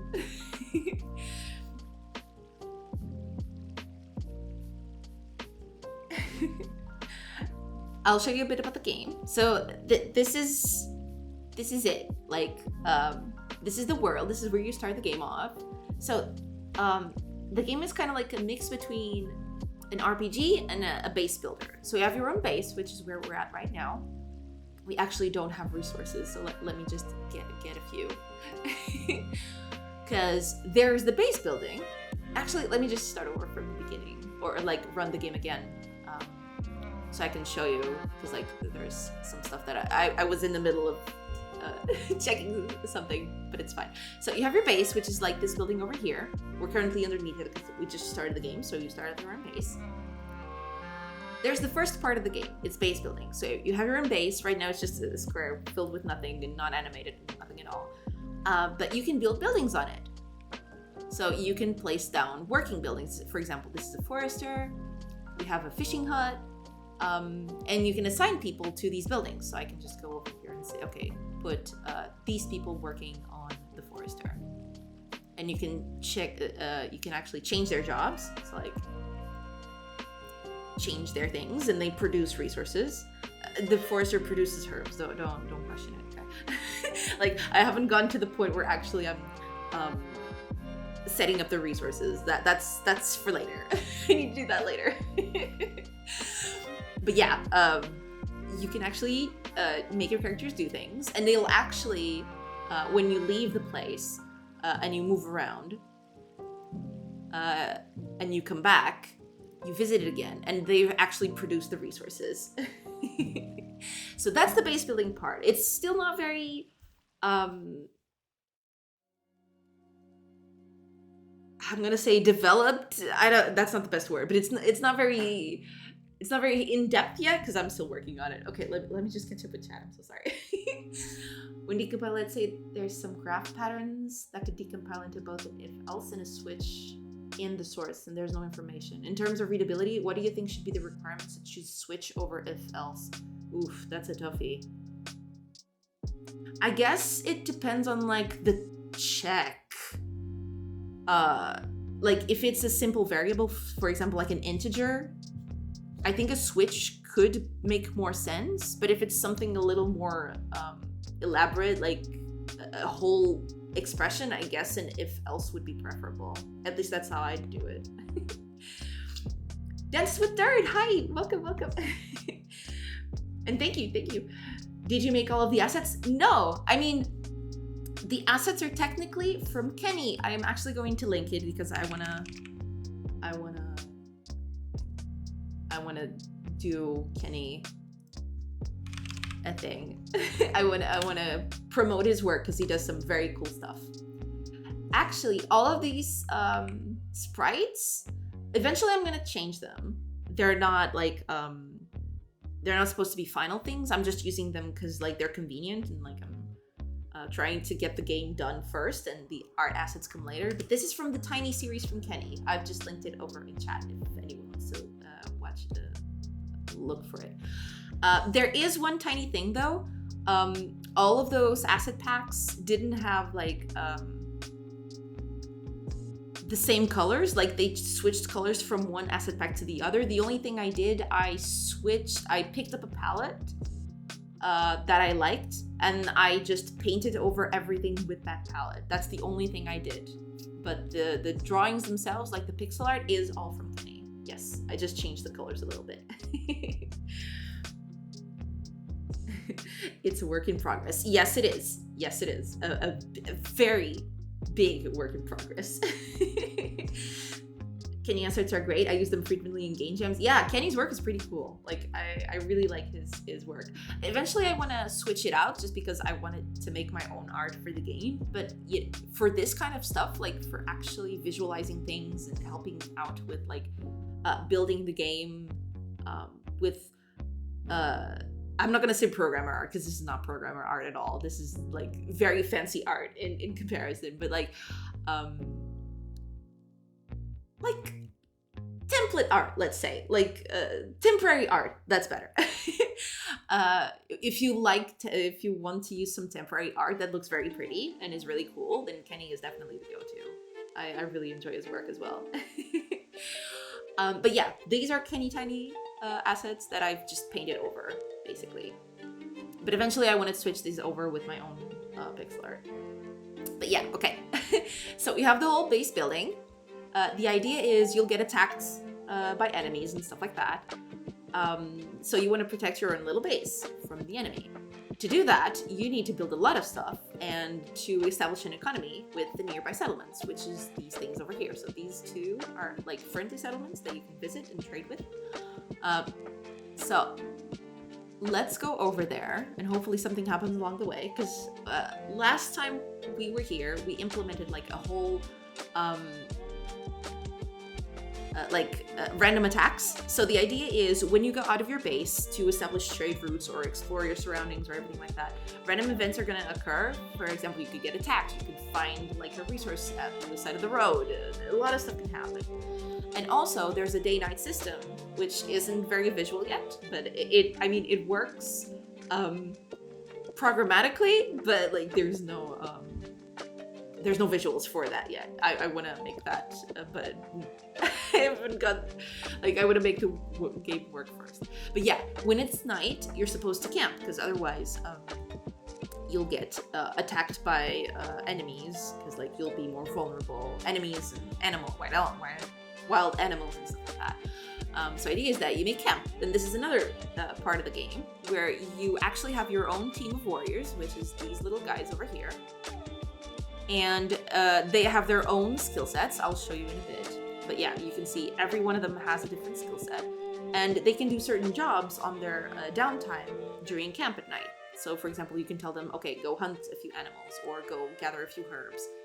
And depending on what you set them to do in these things, in this, like, this is kind of like a job panel, sort of. You can see that there's animals and plants nearby. This is like the animals and plants that are nearby, and they can translate these things into meat and herbs, medicinal herbs. So if we rest now for a few hours, you'll see that we've actually hunted all the animals and gathered all the plants, and we've turned them into meat and herbs. So this is like our inventory now. We have this to use however we want. So let's go to a friendly settlement and trade with them. Hopefully we get attacked along the way, because we did implement that, but there's a small chance during the morning. Okay, so we actually got into a settlement, so we can visit it. And like everything else here, it's still not animated, still not like completely done. It's like it's a whole thing. It needs to be a lot needs to be done here, but yeah. So we're in a friendly settlement. We can trade with them over here, and we can actually sell our resources for money or for other things. So like you can translate that money into other stuff. So I could, sell my meat and buy some herbs. I don't know why I do that, because like I have so many herbs, but but yeah, we could do that. So the idea is you gather a few resources, you trade with other settlements, and then you go back to your own base and use those resources to improve your base, so you get stronger and you can withstand stronger attacks. Let's just go back and hopefully we get attacked along the way. So I can show you the last big part of the game. You're actually not gonna do it. Are you kidding? We've actually gone through the whole road and we didn't get attacked once. Okay, I'm actually gonna go back. Screw this.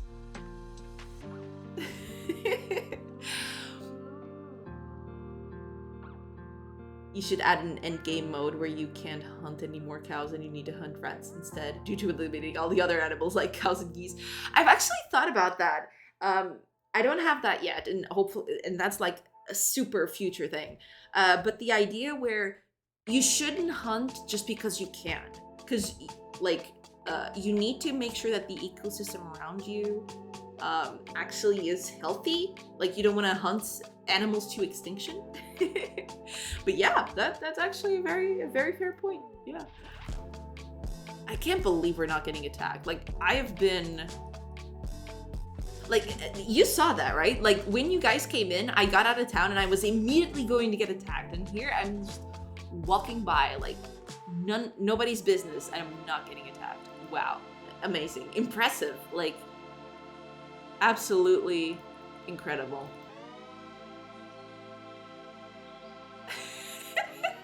Like I can trigger this at will. Don't get me wrong, but like It's impressive. It's impressive how the RNG is screwing me right now. It's a low chance, to be fair, but there we go. I just had to whine a little more. Okay, so as you go along the roads, or as you explore, even in your base, you may get attacked by the enemy. So you can actually fight with them. And fighting on the game is done on a turn-based strategy kind of thing. Kind of like a Fire Emblem / Final Fantasy Tactics, that kind of thing. But yeah, you have your own characters, the enemy has their own characters, and they have their own like abilities and weapons and armor. They have their own stats, and the idea is, yeah, you need to use their abilities to the fullest and actually succeed on combat and try not to get killed, which is not as easy as it looks sometimes. Because like the enemy sometimes I just roll really bad, and, you know, they just wreck me. So, you know, thank you. Thank you, Eventless.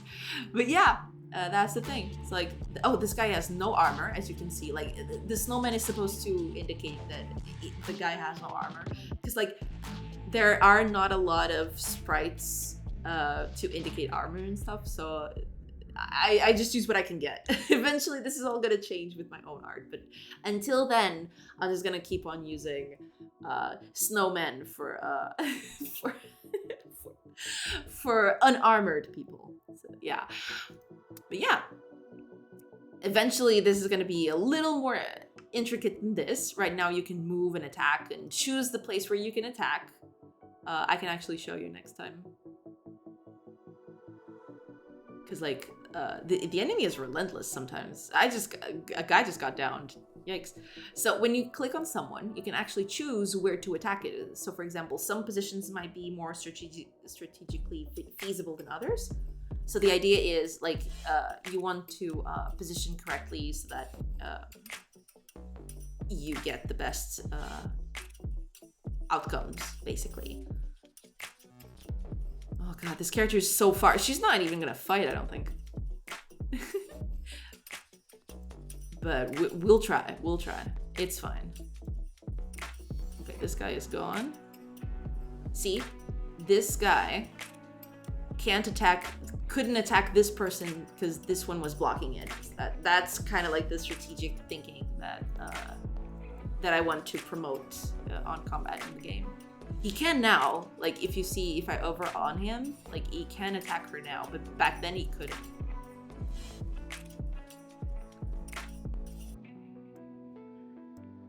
So we're just gonna wail on this guy. This guy has armor, so that is a big problem, but we'll manage, it's fine. We'll slowly whittle him down. There's so much stuff I need to do with this. Because, like, you can check their health and stuff like that, but it's not very intuitive. I want, like, numbers flying and health bars like animating and stuff like that. This needs a lot of animation work. That's all I'm saying. Lots of animation work to be done. But yeah, at least the core is there, so that could be worse. This guy just doesn't want to. There you go. Okay, hey, we did it. So I can actually show you over here. Here's everybody. We've got a downed character over here. The poor guy didn't make it. He got wailed on too much. But yeah, over here you can check the weapons and armor that everybody has. You can actually change it, so I can, like, go over here and, like, take away their stuff, or actually equip something different. And yeah. So that's it. That's the whole game. That's what there's implemented so far. There's a lot to do still. And right now I'm working on actually trading with other settlements. Not exactly trading, but like resource gathering at the base. So, like, if you saw at the beginning, I can actually go there. And hopefully we don't get any more combats this time. But now that I don't want them, they'll probably come in droves. We'll see. Hopefully not. Okay, it got dark. I actually need to get that out of the way. Okay. So, back at our base, we can actually build stuff. Like I showed you at the beginning of it. And I have a ton of resources that I can use now. Like I have 1,000 herbs. Like this needs to be curbed down, of course. But now what we're doing is I want the resources available to a certain settlement, ours or even another friendly factions.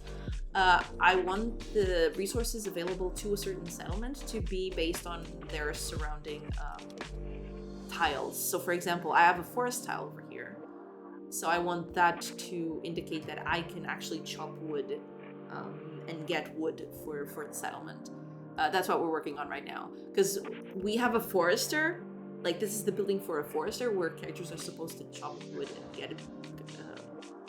get it for the settlement. Right now it's picking up herbs, but that's because I haven't done the resources yet. It's just it's a placeholder, basically. I'm just trying to make the system work, but not exactly make it like final. It's just, it gathers resources. What those resources are, I don't care right now. Like, I just want it to work. But it's getting to a point where I really need to just start working on that and actually do that. So what I'm doing is, right now I just want to check the surrounding spaces of a settlement and be able to check which resources it can gather based on the spot where it is. Because right now it's just, you can just build anything and everything and gather whatever you want. But I want it to be like a little more strategic. Like you actually have to choose your starting location very clearly and based on pros and cons of like what resources will be available to you. Because the resources you won't have available to you, you'll need to get from other friendly settlements. Hey Poppy is Nemo. I actually need to start working on character names because good god, are you seeing this? Like 18 characters. It's disgusting. But yeah, that's what I'm working on right now. Because, you know, things need to do the thing. You know, they need to Hunadani. Why that specific name? Is it yours? Or is that like a pun I'm not getting?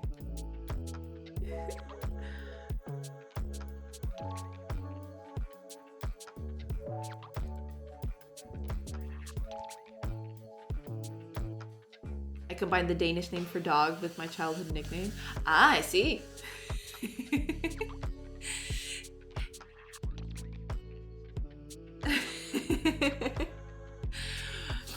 That is pretty cool. Yeah, but that's it. That's the whole thing. Yeah. This thing is basically useless now. We're actually gonna comment this because I don't think this is being used anymore, is it?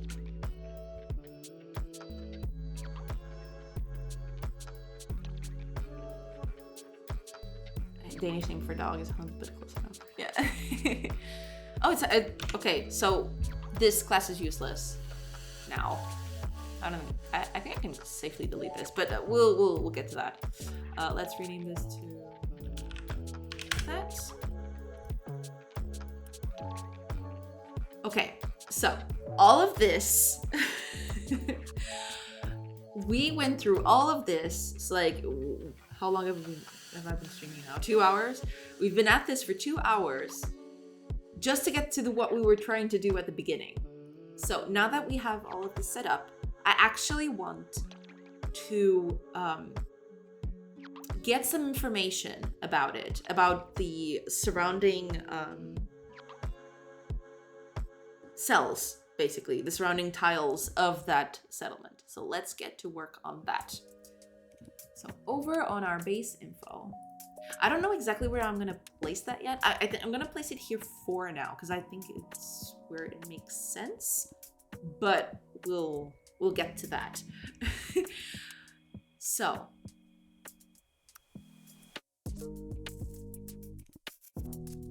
let's go over to world. No, not this one. This one. Because yeah, we'll need this. We'll need the settlements and roads and all of those things.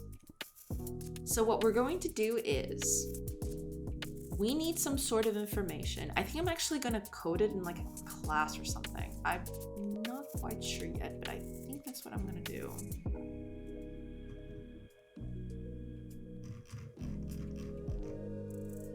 I'll just put it down here for now.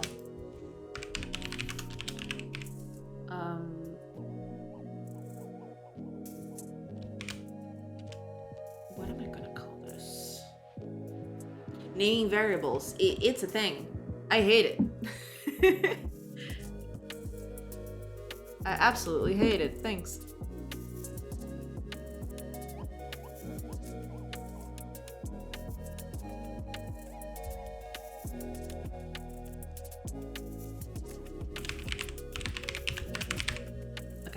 I don't like this name, but we'll stick to it because like. Okay, so what do we want here? What are we adding right now? So when we have a settlement, right now I have no distinction about a settlement that is close to water or a settlement that is close to a mountain. This is supposed to be a mountain. A settlement that is near a forest, stuff like that. So what I want to do is I want to evaluate everything around a certain settlement, for example, our settlement. And I want the resources that we can gather to be based on what we get or what cells do we have access to in a certain radius. That's it. Hi, Captain Fubar. Welcome, welcome. The whole gang is around. Yes. How are you doing? How are things going?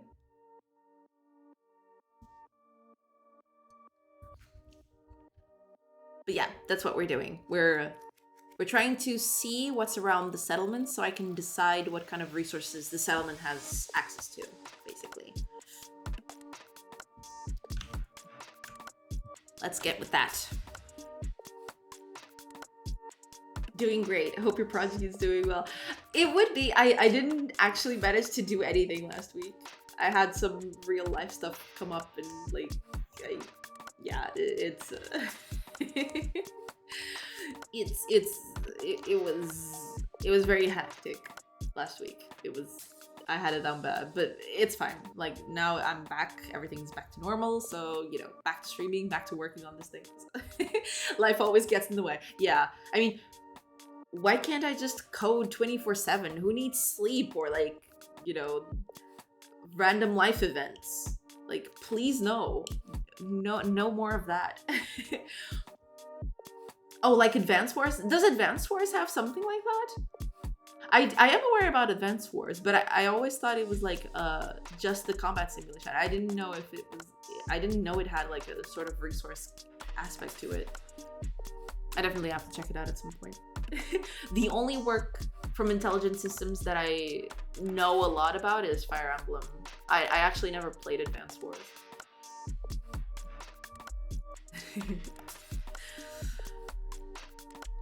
Okay, so here's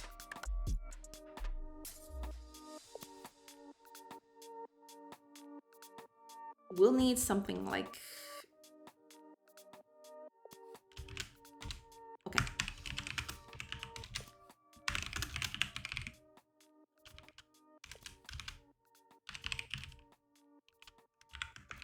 So what do we have here? Water, forest. This is like extremely basic, but we'll make this a little bit better later. Right now I just want things to get out of my brain so that things can move along. You get different effects on different terrain. You can strategically attack from the high ground. Oh yeah. I actually want to implement that too, because I do know that like there's mountains and forests and stuff like that. But during combat, yeah, absolutely. But what I'm doing right now is I'm doing that, but for the city. So like, if the city is close to a forest, then it'll be able to gather wood, or like, depending on the number of trees around the tree tiles around the base, you can gather more wood per hour or stuff like that. That's what I'm trying to work around. Swamps. We need some living space for ogres and donkeys. Yes. Maybe we'll get down to that. Yeah. All the swamps. I think this is it.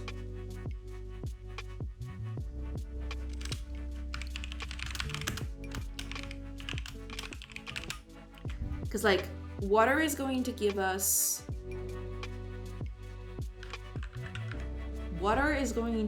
like fishing and stuff like that. Forests are going to give us like wood and herbs, and then there's mountains, which is going to give us ores and other resources. So I think that's it for now. We can always add more later,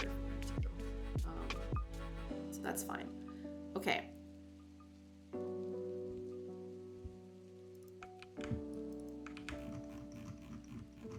Let's put this here. Actually, no, let's make it public.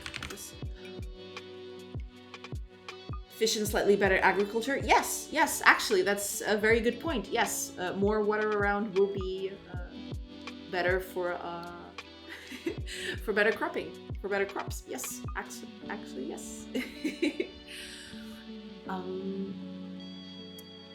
Okay.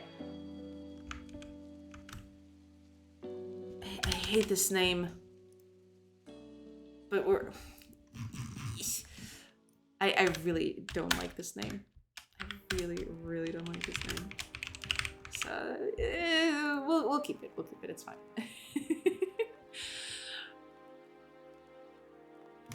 Okay, so here's what we're gonna do.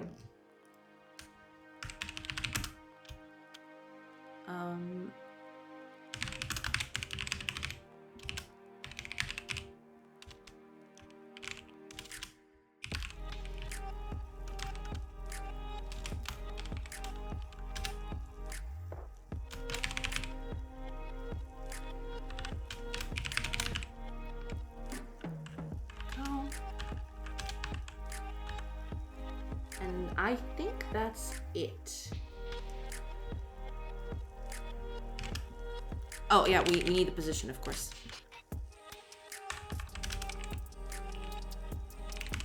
There we go.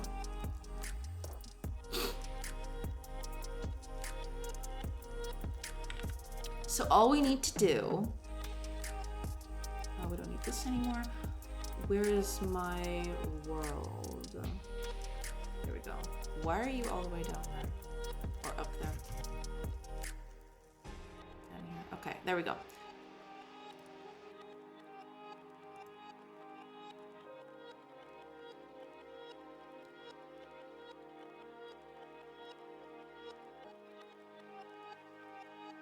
Okay.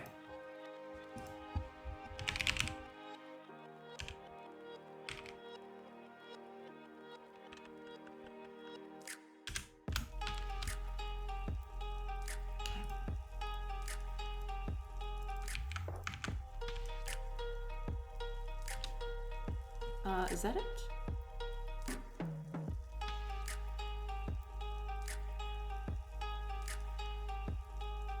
Oh, the range. How big is gonna be the range? Let's make it like 5 tiles for now.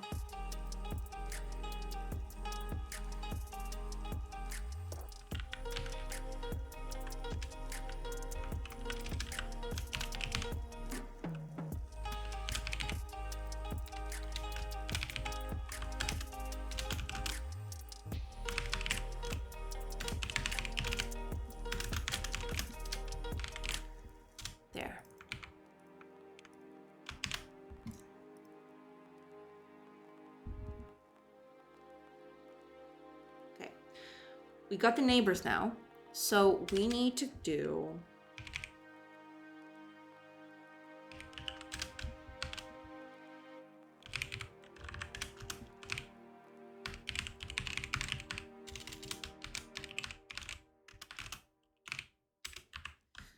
each neighbor position, we need to check it out.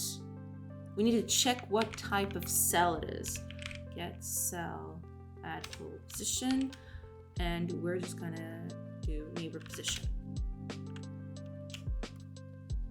What does this do? Oh, it actually outs a variable. Okay. Out.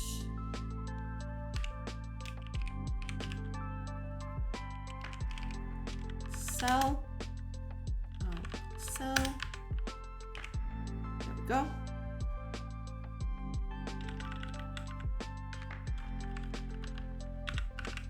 Okay. So.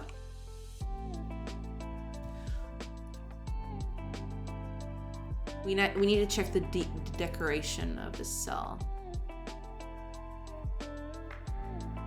If it's a row, we're gonna ignore it. Because that's the thing, like, we want trees, and we want all of this, basically. Well, not all of it, because, like, for example, sand, for now, it's not gonna have any effect.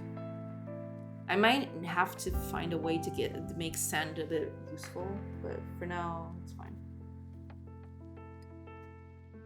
I'll just find a way to make it useful later. But for now, we'll just focus on trees, water, and mountains for ore.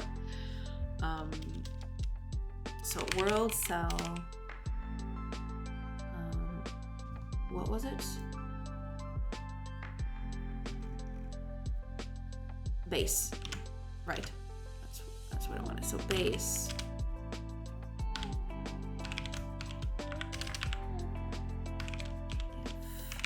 World cell dot decor is a forest or a tree. Then, oh, actually,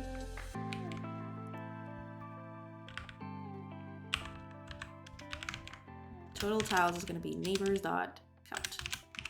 This is important for later. You'll see why we'll use this later. So if the decoration is a tree, we're gonna actually we should all mark this as 0. Forest, mountains, water.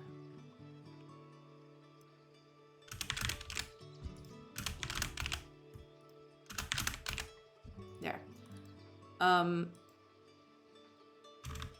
There. If the base is water,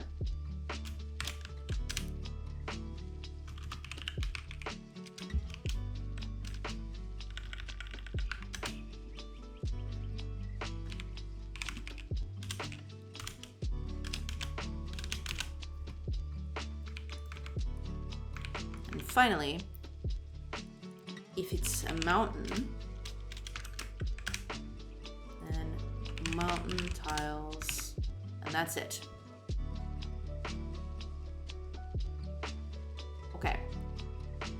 This is going to be important for later, because after this is done, what about Dwarf Fortress enemies? They can be keyboard characters like an at or a plus minus. I mean,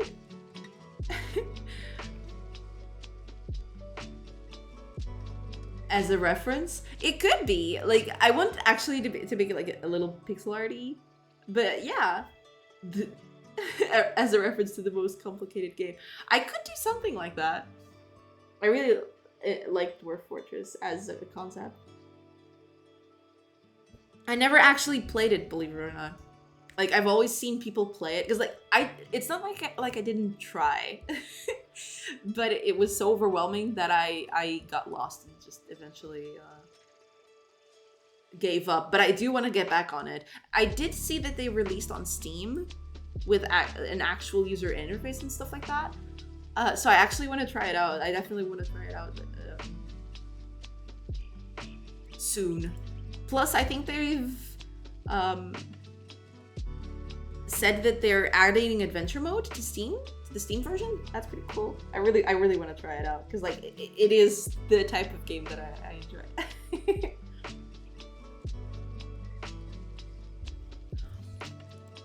But yeah, maybe I'll do some reference to Dwarf Fortress. We'll see.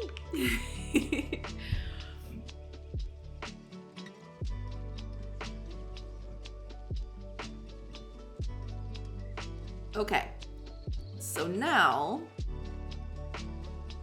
when we create this, we actually need this information to be present at the thing. So when we create this over on our loading over here,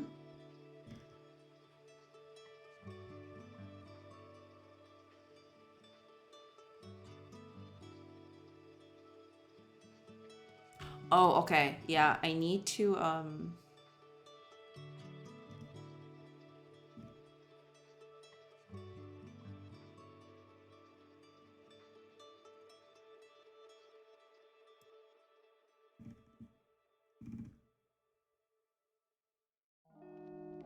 I'm actually gonna have to switch these over because I'm placing the settlements first and the forests later, and I can't do that. Or, well, technically I can do that, but it seems a little weird. I actually place forests first and settlements after that.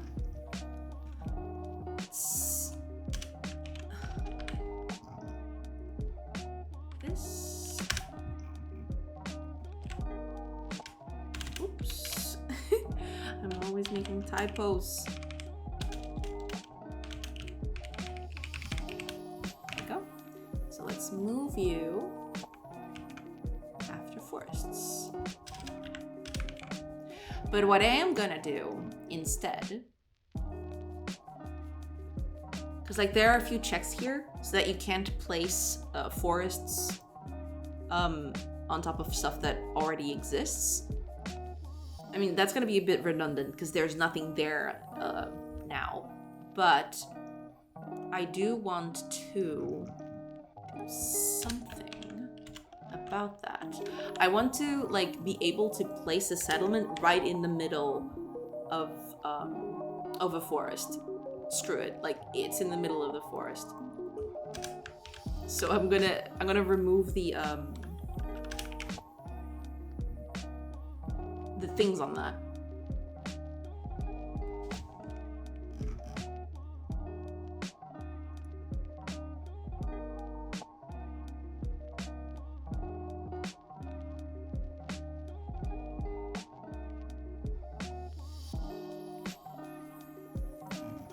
I'll just put this over here. That's fine. Okay. Good. Okay. So forests are placed, and over here,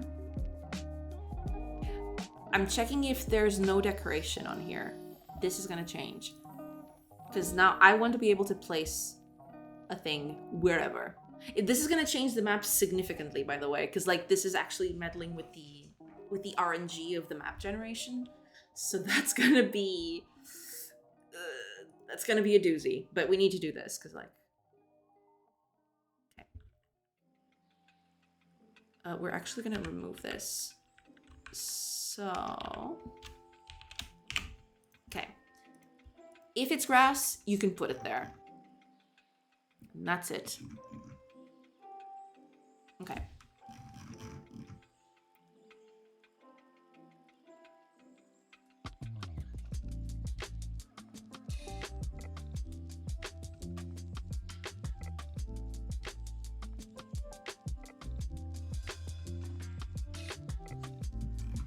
That's it. Okay.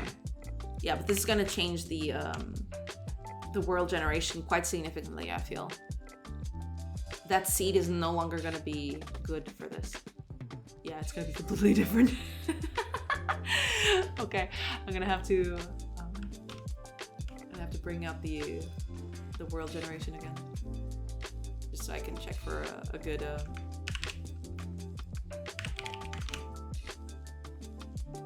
good seed. Okay, let's see. Not bad, but I actually want one near water. I want one with everything nearby. Ooh, I can't even see it. Why is it so far up? What? Why is it doing that? I don't know. It just. This one's okay. 9.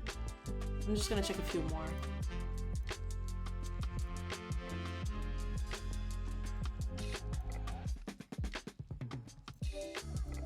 But yeah, the 9 one was okay, I think.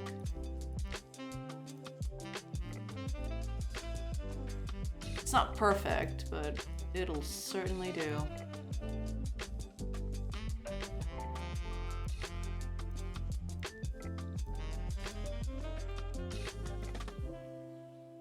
Because it had a bit of everything. But this one is harder to find something with. I could be here all day.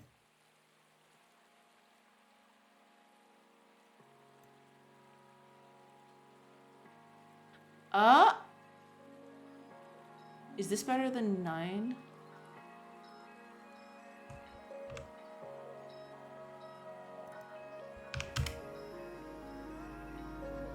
No, actually this one's a bit better. Okay, let's just use 9, it's fine. Let's just use 9. For now. There.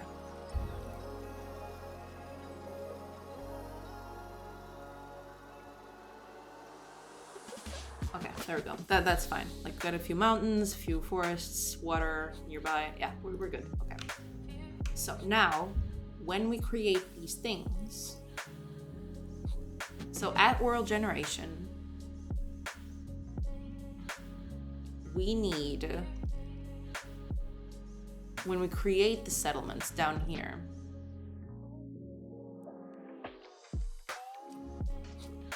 yeah, after we create all of this, after all this is said and done,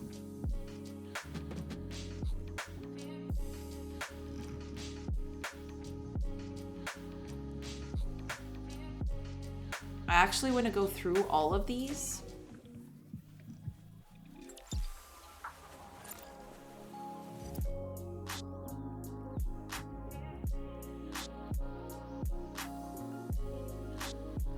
And possibly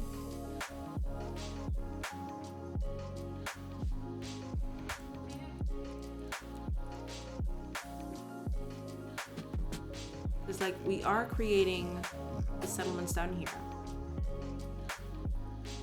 We need to evaluate their positions. So when we do this,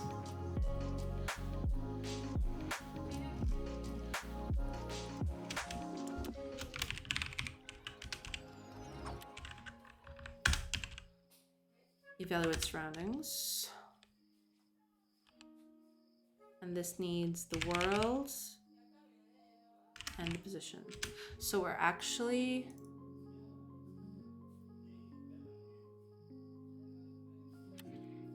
we need access to the world itself. I'm thinking of making a first-person bullet hell game with dashing and everything. Like Undertale, but 3D. Kind of like, what was the name of that game? Devil Daggers? I mean, Devil Daggers isn't a bullet hell game, but that was like the first game that came to mind when I read out the description. But that seems like a pretty cool concept. Yeah.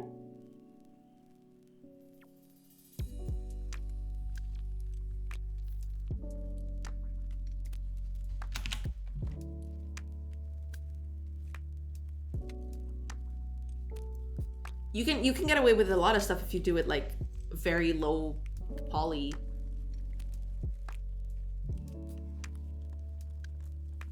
Some stylization and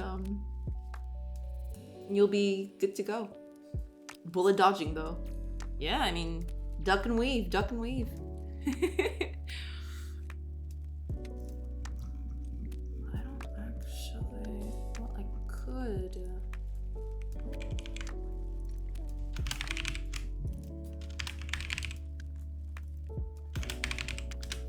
There.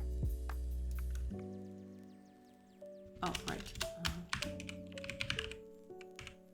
There.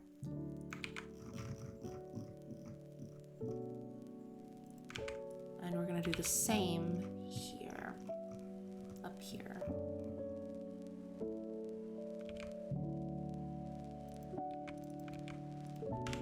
We need to change the name of this. Okay. Hopefully, when we're done, we get some good values out of this. Possibly. Maybe. We'll see. So, let's actually debug and see what we get. Hopefully this works. Okay.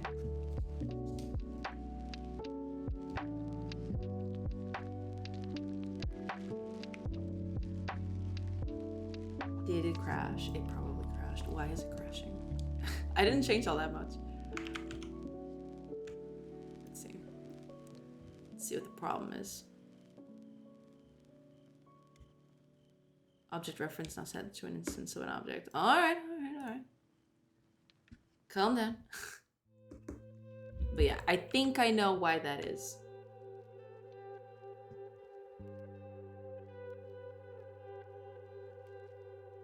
Yeah. Because if I remember correctly...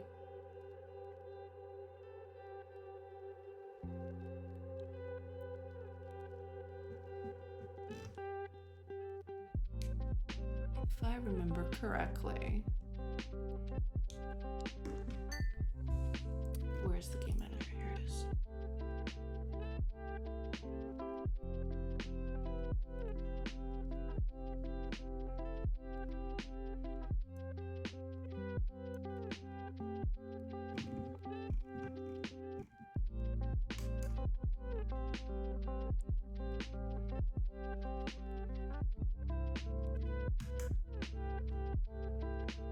Oh, but wait a minute. Ultra kill, but only particle enemies? That sums it up? Oh, cool. Ultra kill. Let me check. Ultra kill. Because, like, that name is ringing a bell, but I don't... Ah, I see. Yeah, this is, like, really stylish. I really like this. But yeah, you've got my vote. Like, make it a reality. I love games like that.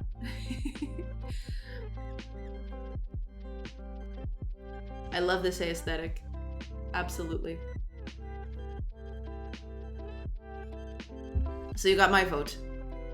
Go do the thing.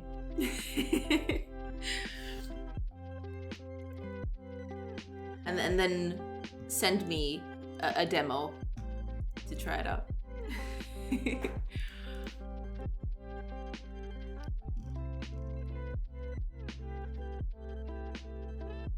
Okay.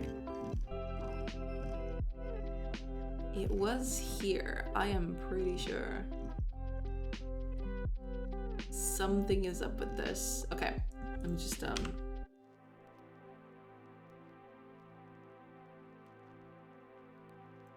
yeah, because I believe this is what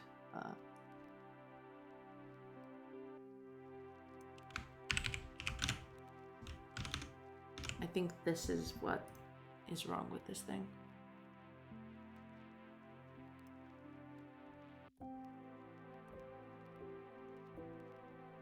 Imagine mid-game you fight a boss that, when killed, makes your game a little more graphically intense. That is actually pretty awesome. Yeah, I'm all for that stuff. Make it very dynamic. Yeah, people love that sort of stuff. Absolutely. Okay, so it is that. Why is it? Is it not set? Because, like, I am calling this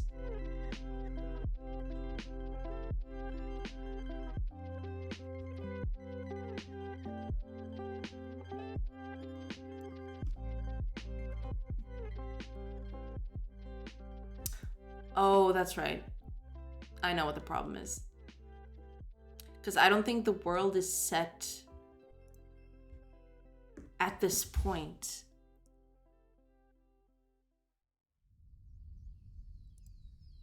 Is it? I don't think it is.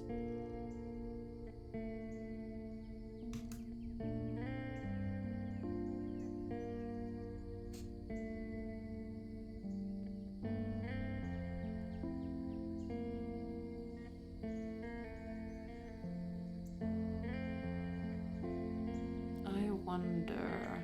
Okay, let's put it back up and see what the problem is. Because I'm pretty sure that you've got something to do with it. So let's give that a whirl and see what's happening. Okay, let's...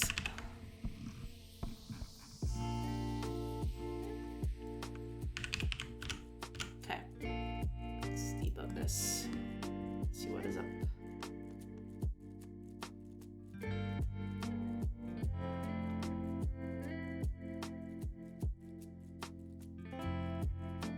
It's actually not even stopping, is it?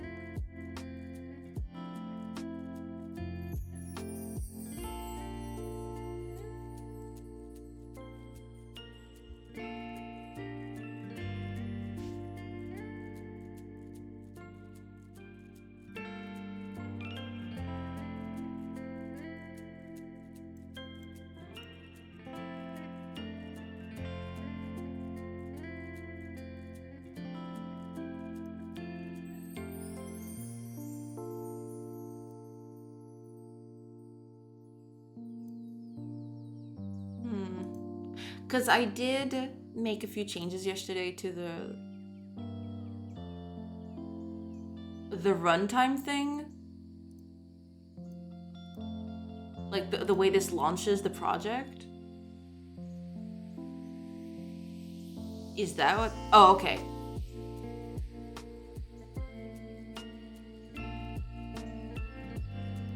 Okay, everything's fine. Oh!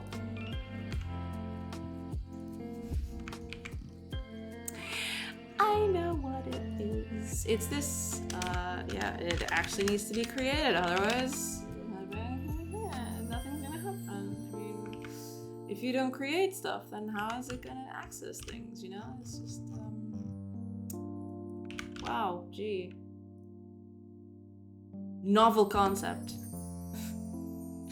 And here I was thinking like everything was... Okay, so let's actually run this on debug. That's what I originally wanted. I wanted to run this on debug so I could check the end of this. And see...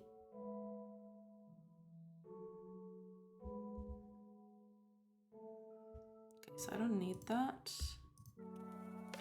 Okay. Alrighty.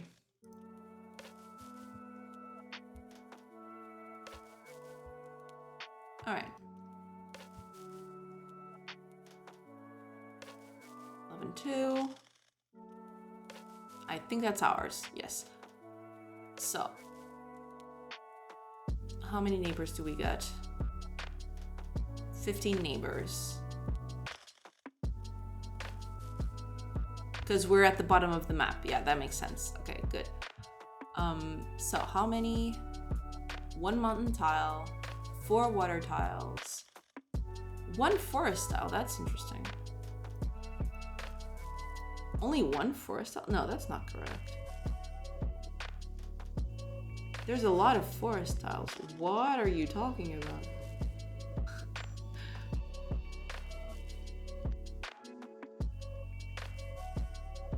Oh, wait a minute. Is this...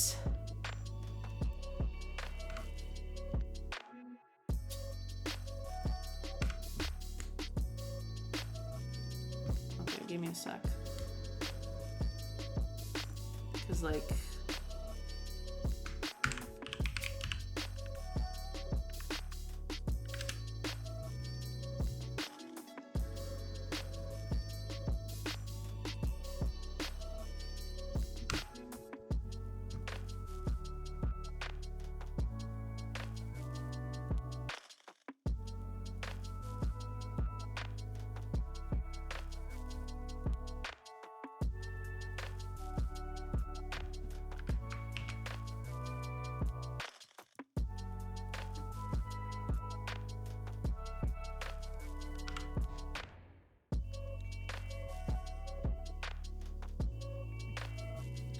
Okay.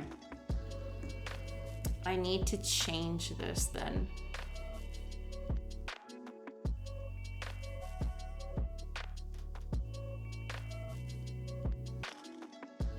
Right, okay.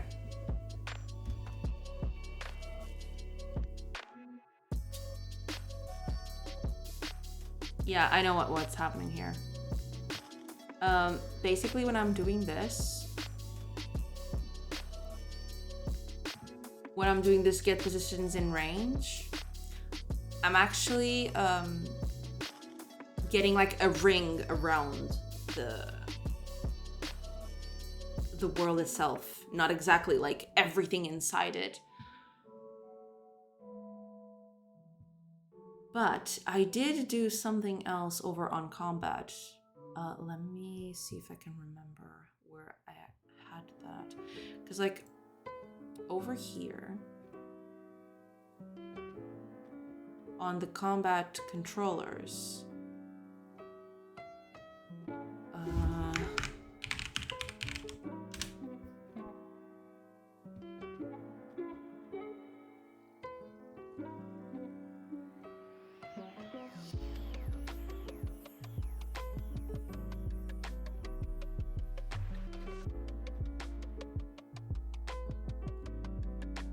I made this based on cost. Okay.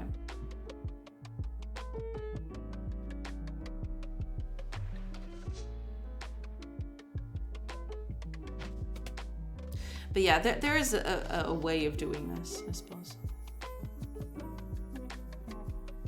I just need to...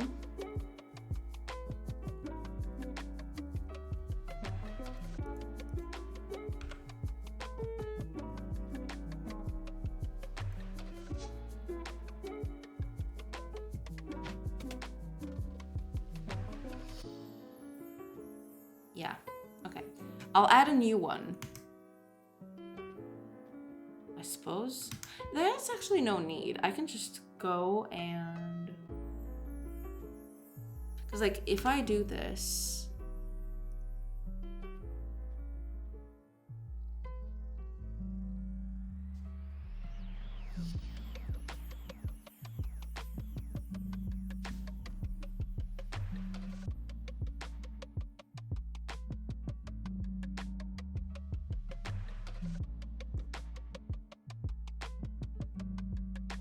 Yeah, okay. There is something else we can do. Instead of doing this, we're gonna do this a little differently.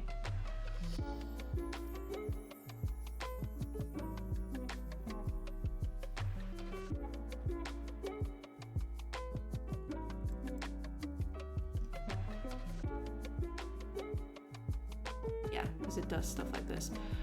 We'll do this like... This is like a poorly way to do this.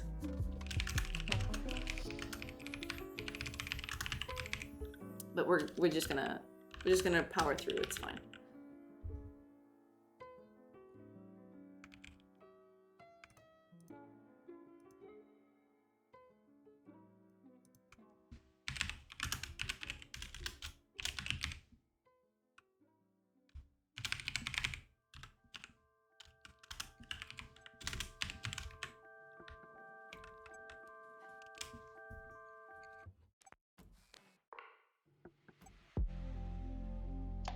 Hi, Red Horse Kid. Welcome, welcome. How are you doing? Hugs, all the hugs. Yes. How are you doing?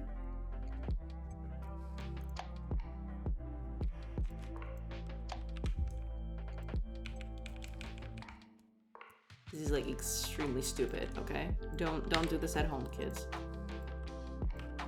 But we're just gonna do it like that because like I just want to get stuff done. But eventually I'll have to make like a function for this to like be...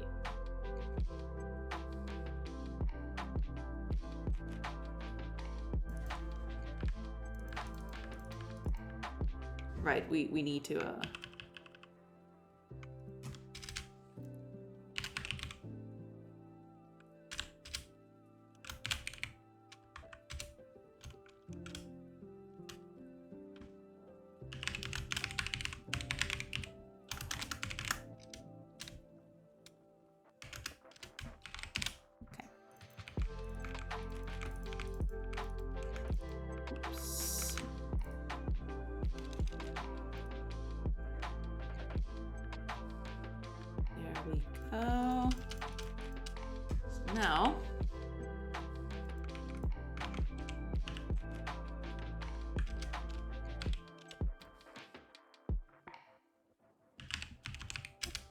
There.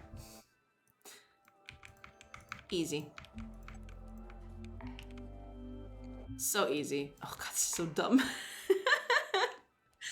I recreated this Sekiro homeward bone halo effect in a shader today. I'm so proud of myself right now. That's awesome! I do want to get into shaders later too. Like, doing shaders is so much fun. It's like, it's a pain, but it's also very fun when it works. When it works, you're like, magic. It's magic. But that's awesome. That is very, very cool indeed. Yes.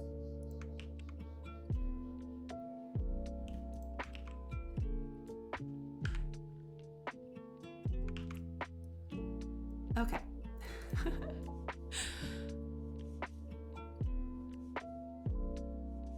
I think this is it. I think this is what was missing. Oh god, this is like a terrible... I think I'm gonna change it because it's just bugging me to up to no end. Like, you have no idea how much that's bugging me. It's so inefficient. It's so bad. Like, this is very bad. I need to change this, and I think I'm gonna do it. All right.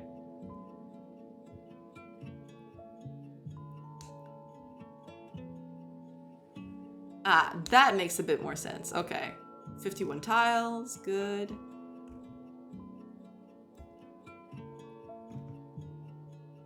Ten, 9, 2. Only 2 mountain tiles in a 5 range. Interesting.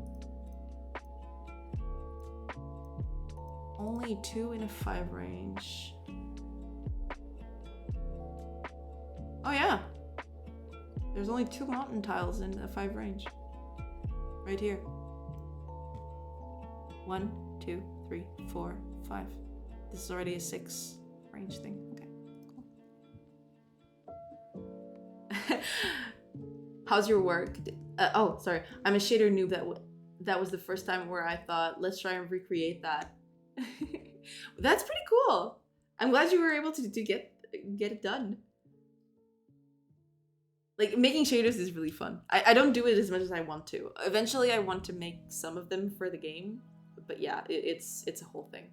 Like, shaders is like a whole world packed inside a little small file. It's not like I haven't tried. I did try. But especially now, like, my very basic knowledge of shaders in Unity is now basically... It needs to be retranslated into Godot. Because I don't know exactly how Godot handles things, so I'll have to check that later. How's your work going? It's going well. Like, we've not re-implemented, but we've reworked a bit of the code that we had. Because right now, we're trying to figure out like the neighboring cells of a place. So for example, this base or this base. We want to check out what's around it so I can determine like, okay, these are the resources that's available to this settlement specifically. So like we have a bunch of forest tiles, we have some water tiles, stuff like that. That's what I'm working on. So we can, you know, unlock resources based on what they have around them. Okay, call finished. Good, awesome. Glad to hear it. Hopefully it went well. Also, hey! How are you doing?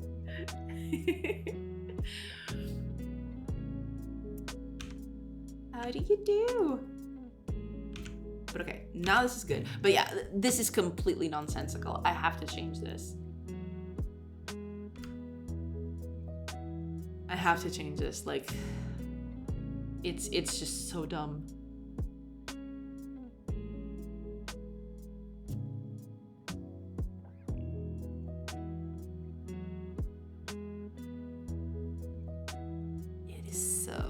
Dumb.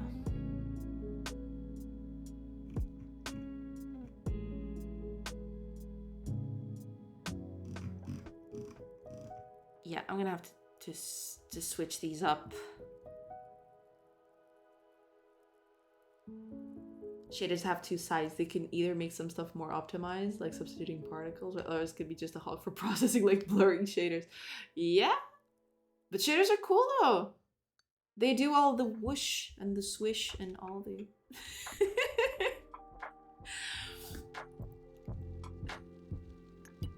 But yeah, you do have to be a little you do have to be a little it has to be done with a grain of salt, shaders. And black magic, yes. I do want to learn some of that black magic. That is like the coolest stuff. But hey, our game is already running on the Switch. Is it? Awesome! Oh, that's awesome. That's great to hear. Well, that's good. Running on the Switch is no mean feat. But that is pretty cool. That is pretty awesome. Glad to hear it.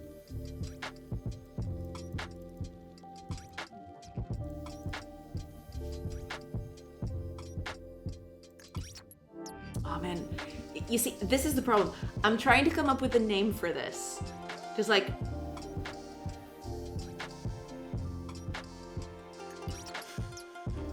I want to give it a name, but I don't know what to do. I don't know what name to give it. Even without optimizations, it can run well with like 50 FPS, and just by turning off some of the effects, it goes to a smooth 60 FPS. So you should be good to get the game running smooth everywhere. Awesome! That is pretty cool. Glad to hear it. I mean, some magic, some graphic magic is always very nice. But that's good. That's pretty good. Glad you guys are doing the thing. Oh, Galfie! I am so sorry. I totally missed it. I totally missed your follow. But welcome, welcome. Glad you're enjoying it. How about Tim? That sounds like a good and easy name to remember. Oh, God. Captain Fubar. No, I can't just call stuff Tim. That just doesn't work. What if I come back tomorrow and it'll be like Tim? No, Tim what? Because you know what like Tim reminds me of? The elusive man from Mass Effect. That whenever I hear Tim, it's just that I remember.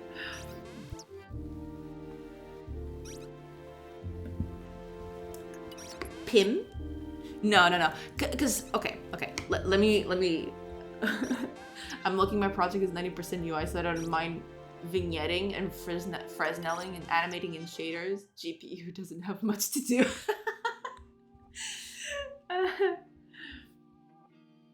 Or was it Grim? Pim. Oh God. Cause like.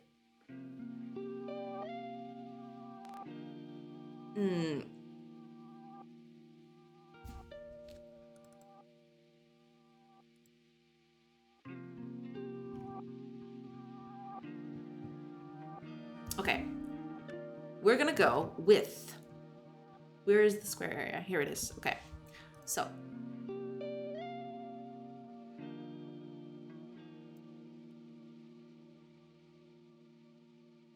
yeah, we're gonna okay, I'm gonna copy this because I'm probably gonna butcher it. Butcher it. Why did I say butcher? This ain't butter. I'm not gonna butcher it. Waldo can work too because you never know where he is. No. No. What are you trying to name? Because like, here's the thing. I have this method over here that gives me the what do you call it? It's not even the name of the method, actually. It's like, this method needs to be a little bit more generic than it is. And I need to figure it out, but...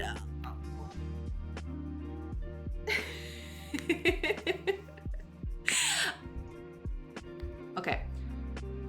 I need this int range. So here's the biggest problem. I need this int range to be a method, to be a function, right? And then I need to do this.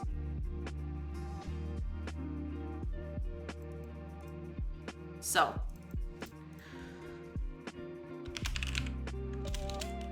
this is going to be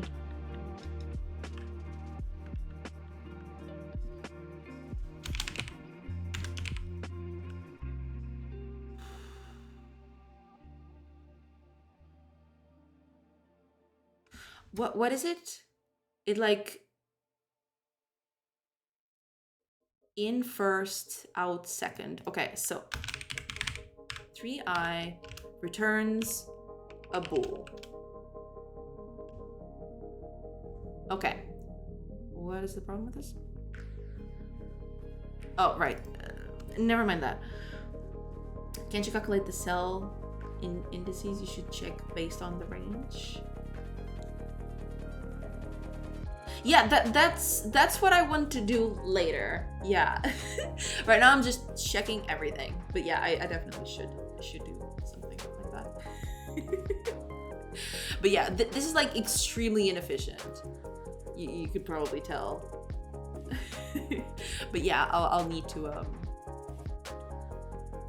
yeah, I need to get this. I want to first get it working because like there's a lot of stuff that I can do better. For example, like this range thing, I can actually just check like in all directions with that range and just start from there. But right now I'm just checking everything, which is like really silly, but yeah.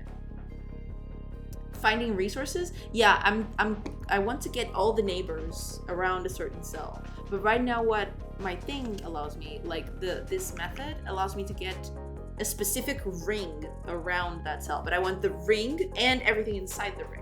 That's what I'm doing. Tilemap node can give you an array of type tile. Ah, okay. But this is like information that I like. So I have like a model, and the tile map is like my renderer. So like I feed that to my tile map. I don't know if the tile map is already populated by the time I get there. Yes, custom solution. Yes.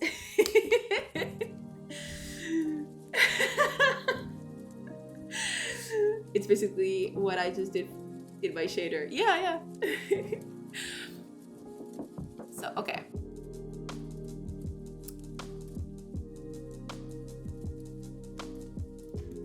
Let me just... Right, okay.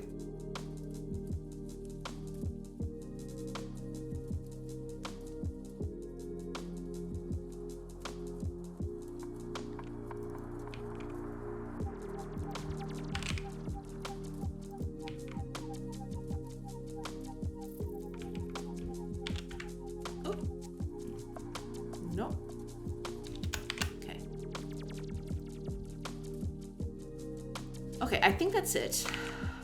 Right? Makes sense.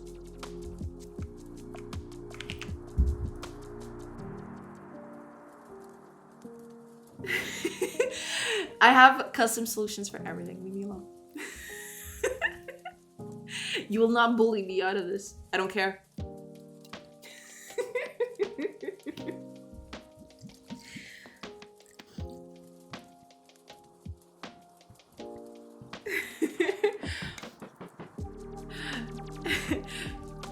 Are you here to bully me like Captain Fubar is always bullying me about my custom solutions?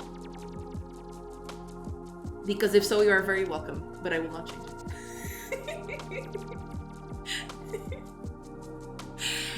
I kid. Okay, y'all can call whatever you want, it's fine. Okay. Let's... Yeah, I think this is good, actually. We don't need to override. I mean, we technically need to override this. Captain Fubar only bullies the people he appreciates. That's his love language. I love you guys too. Yeah, I think this is good. Because, like, I'm thinking... Okay, let's see if this works. I do believe it works, but let's just, let's take out the override. Eventually, it's like...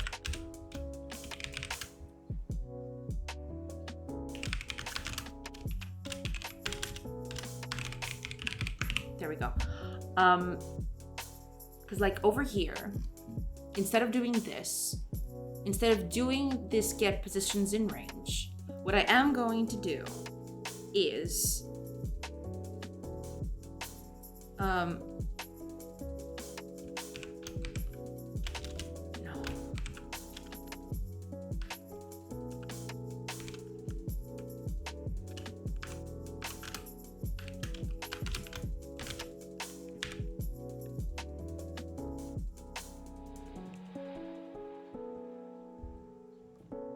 Cannot convert lambda expression to type because it's not a dog.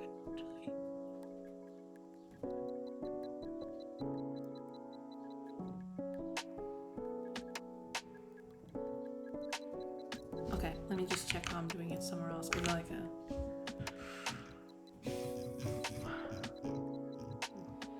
God, I use lambdas everywhere.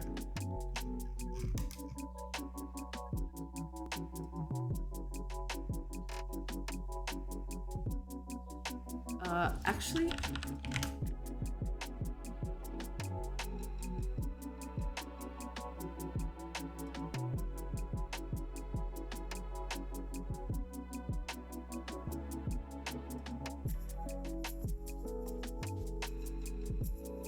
you're back? Okay, no problem.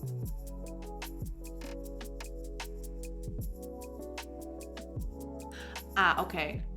Hold on. Because if I remember correctly... Right. Okay. I need to actually set this there right now. So I need to put this over in there. So let's add it directly to the interface.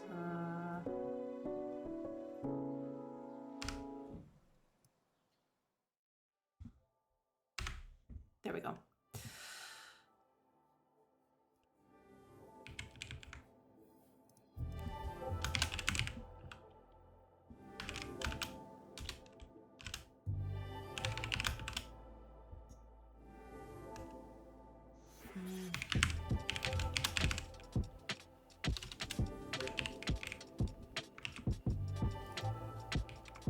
There we go.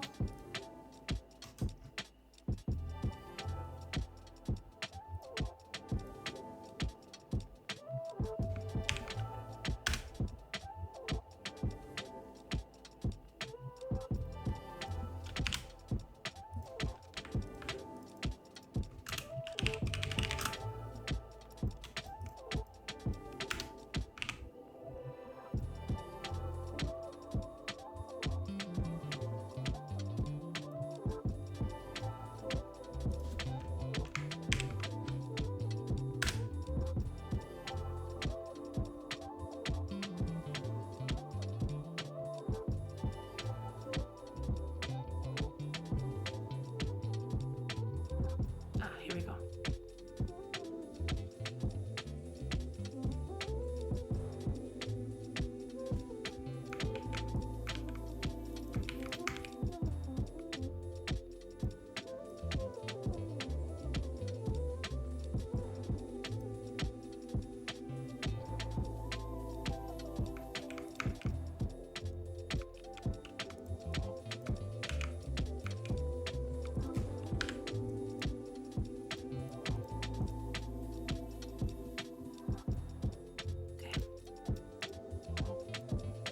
That is already here. So over here, now we need the override back. There. This is going to be range filter. There we go.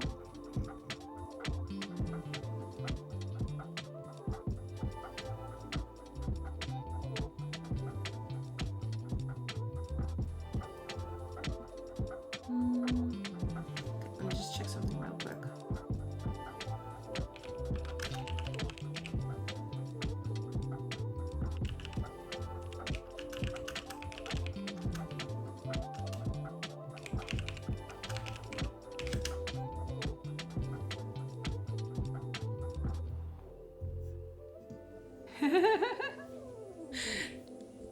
Fool got you.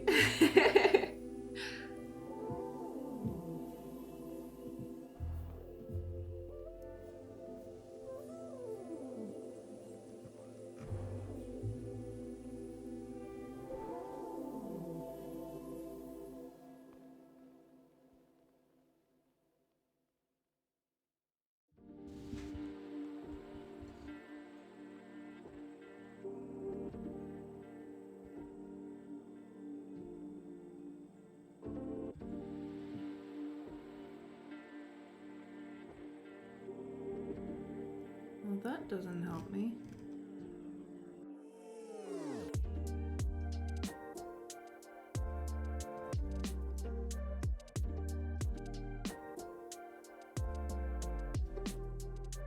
Do I actually have to, like, that doesn't make any sense. Hang on a minute.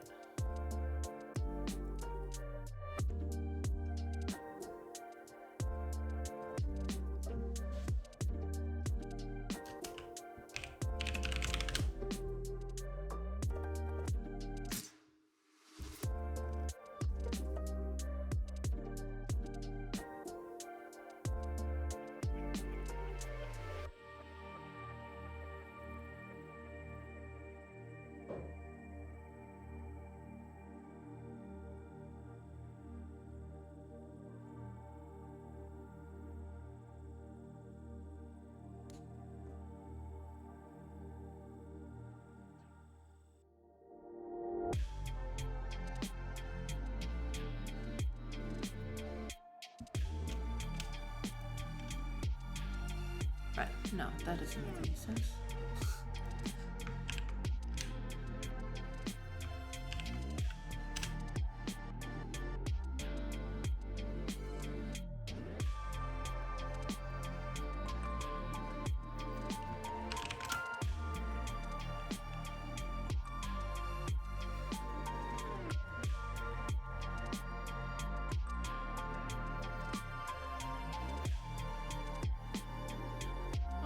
Do that, yeah.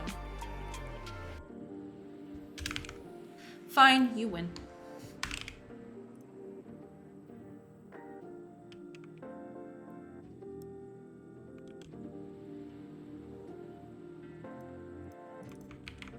There we go.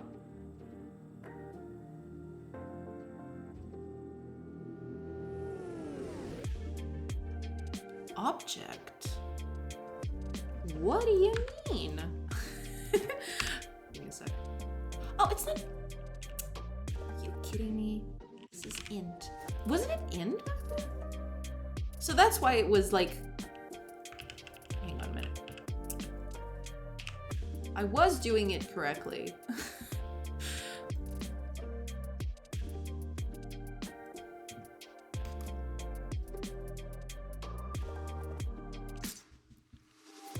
I don't need this.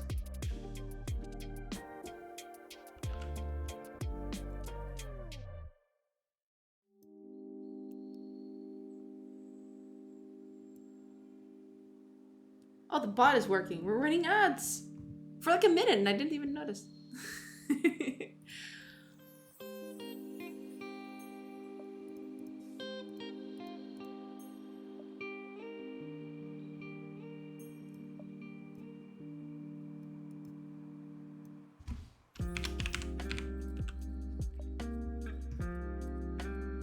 Okay, so it's all good. Because, like,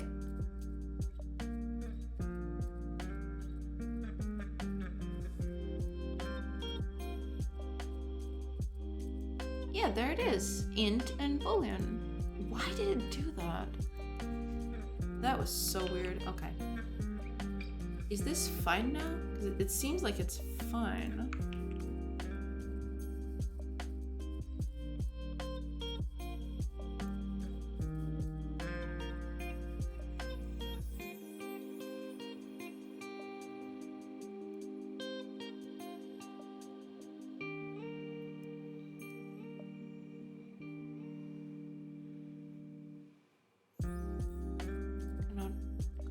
Expression type because it's not a delegate type. What? What do you mean?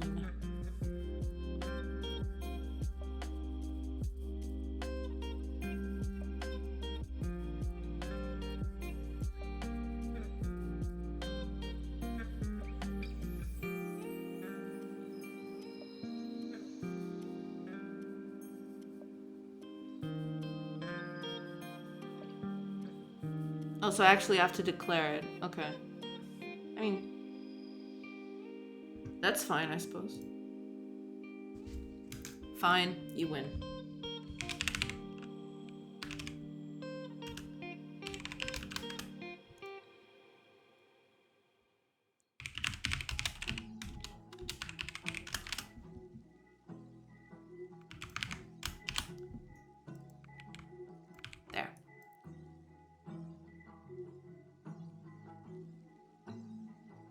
Okay. That's fine. We'll get to that. Because this...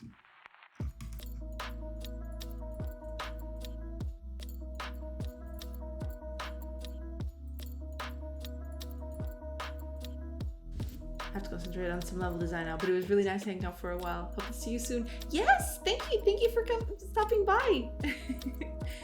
And you go do your thing. I'll be here doing mine. Thank you. You do your thing.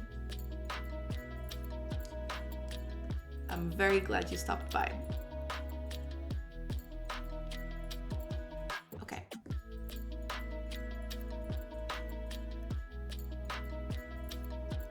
Okay, got it. Okay, yeah. So I actually need... Here we go. So get positions in range.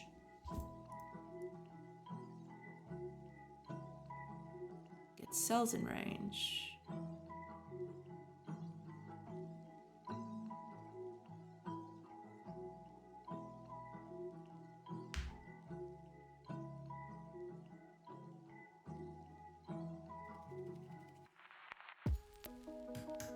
Okay.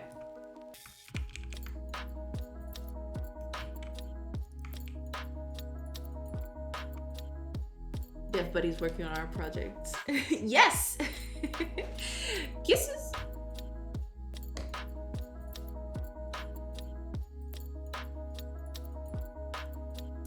Bye-bye! Okay, we don't need those right now. We could do them later. I'm actually gonna...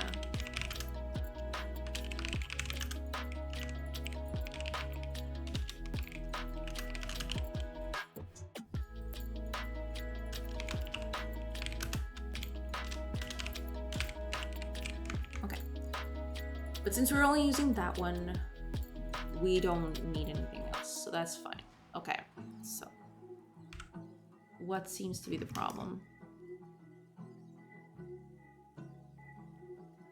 Get positions in range. Got it, okay. So we actually need that one. Here, get positions in range, so we're going to this. There. Not like that.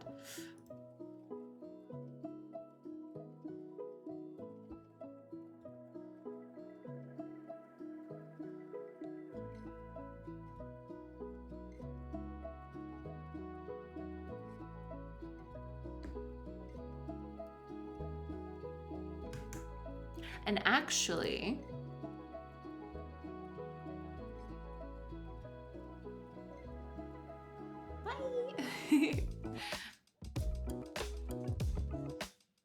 we could do this a little differently, but for now, this is where it'll stick.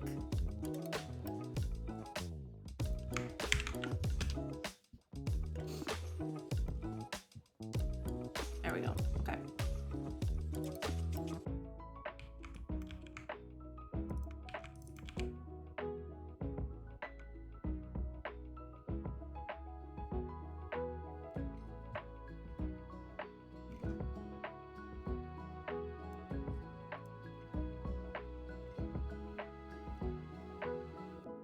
There we go. Okay, that's fine.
Didn't know that was a thing. But now I do.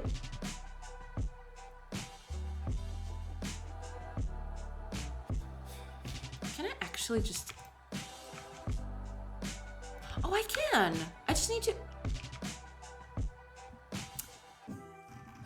Ah. So I can do that. I just need to... do... this. There.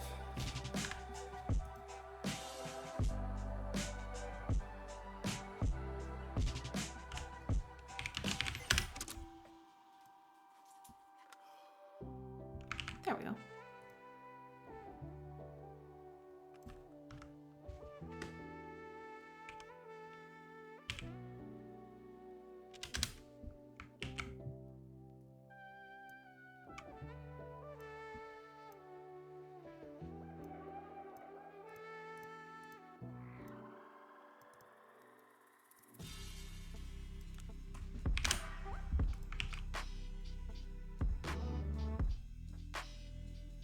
Yeah, there we go. All I needed to do was this. Because, like, you know, where are you at? You know? And actually, I don't need these ox neighbors anymore. I can just do this. That's it. There we go. Okay. Good. Good stuff. Good stuff. Okay.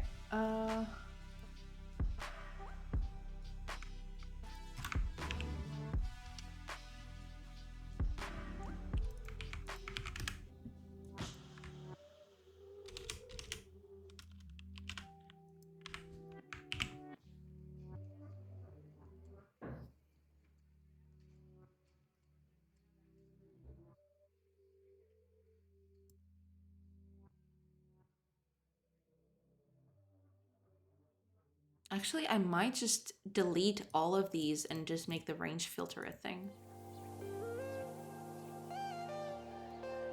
Yeah.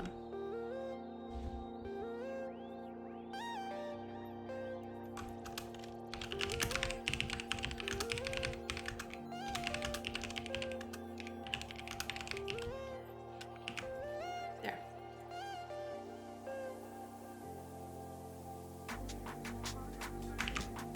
Yeah, I'll probably do that because that'll make it a little more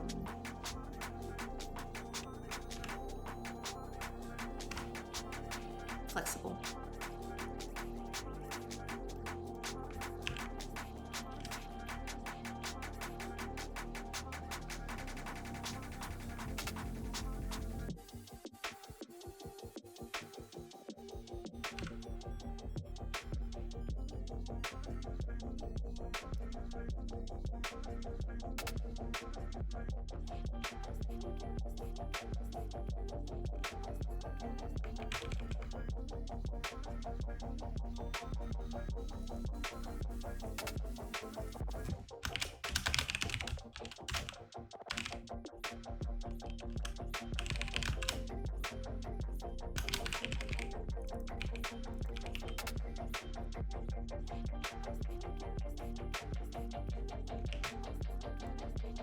There we go.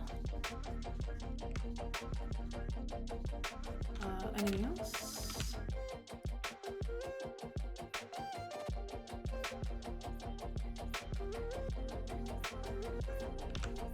Doesn't look like it.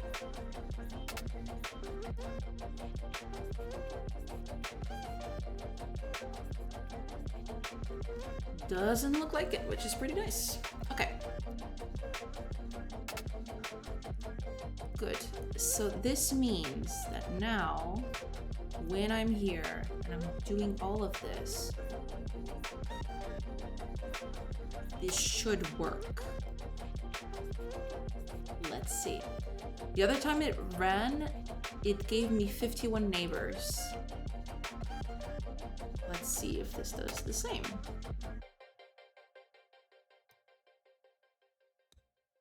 "51 neighbors. Good. So that's working. Yay. Okay. So at the end of it all, we still have everything good. Good.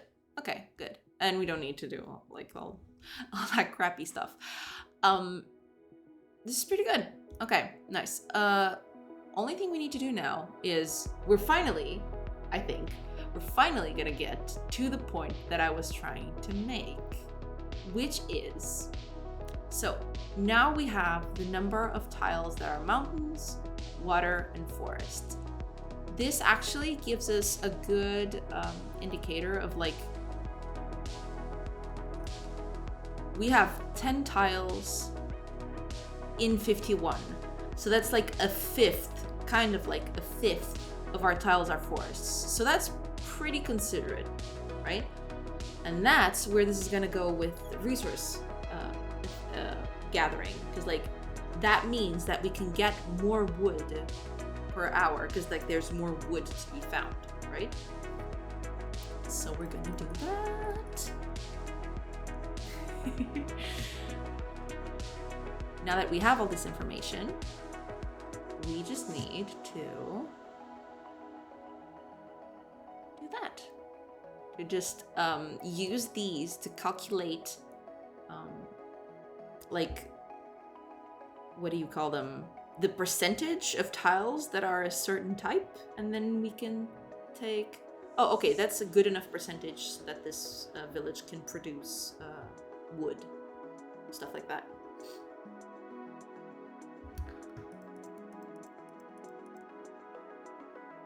So we're actually going to do that. Let's just figure out a way.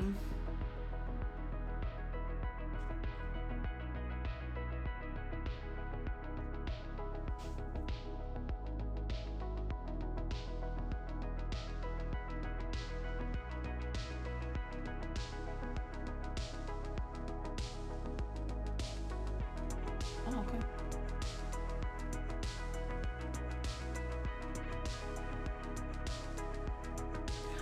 We also want something else. We also need another parameter to this. Okay. Still need something else. So like,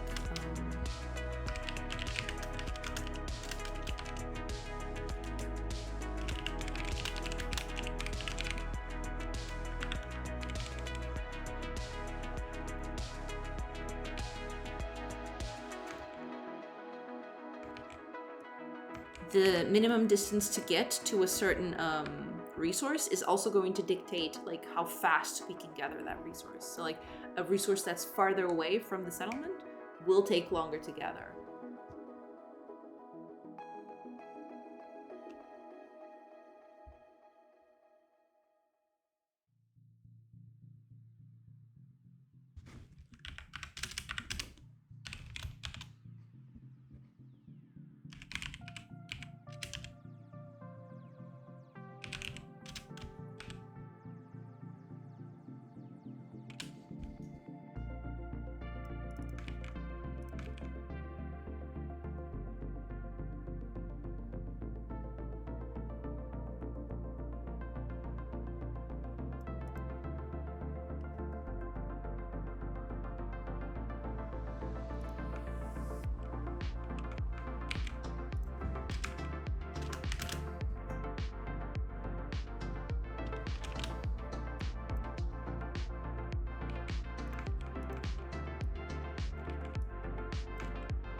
So this is going to be water.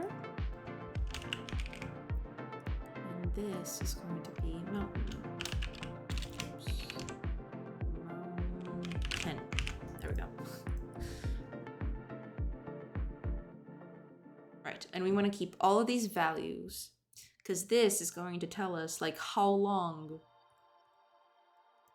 and how fast people can gather that resource based on distance and the number of resources available.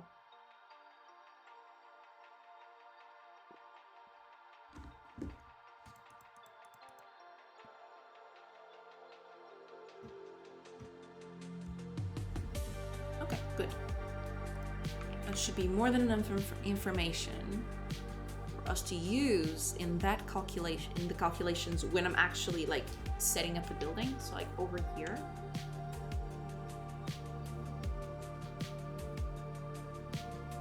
When I am setting up a building,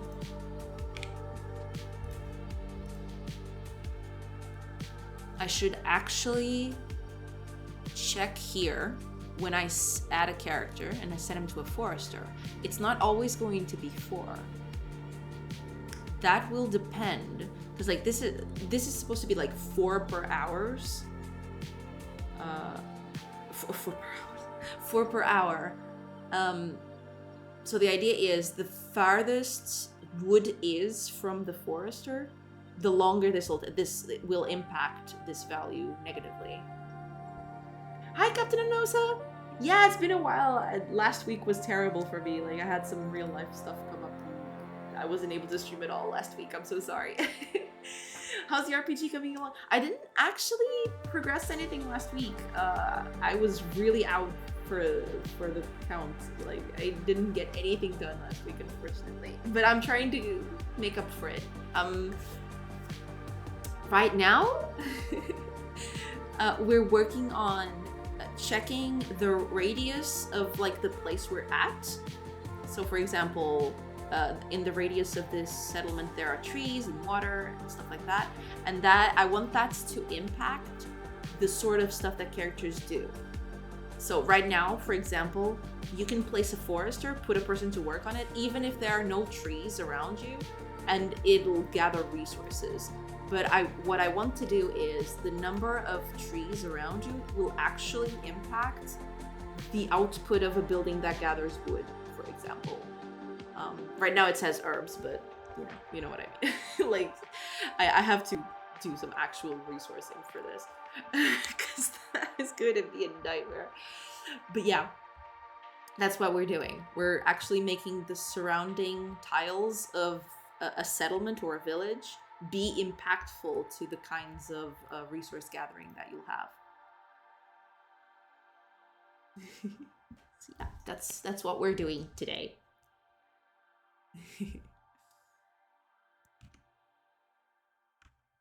And we've just finished checking what tiles are around us. So now we have forests.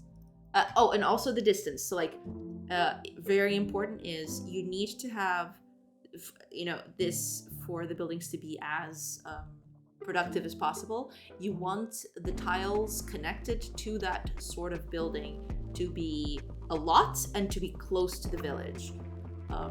So like if they're farther away, that'll also impact on their productivity. That's what we're that's what we're doing right now. We need to get that working. Yeah.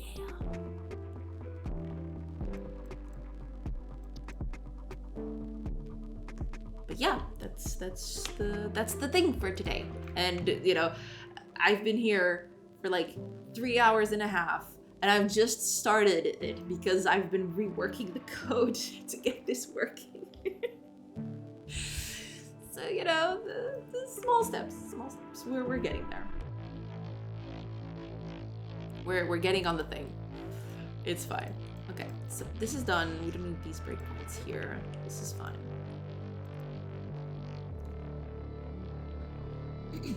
So now, when we have a building, let me check the buildings here, because like the buildings, when they're working, they use resources.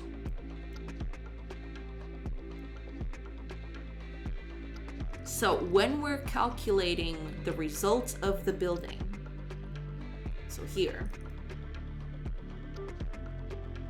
we want those calculations that we did previously to matter to this. But let me just check on something first. Because oh, is it still open? It is. Okay. Because right now, it just gathers the thing uncritically. But what I want to do is, depending, because like right now, we just check for the character and we set a random value, but that's not exactly true. We need this to be also related to the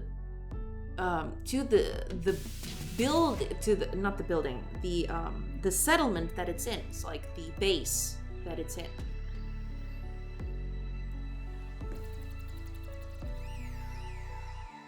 So here, see? We've got base info here. Getting the character results. But we also need to provide the base info to this, because that's gonna matter.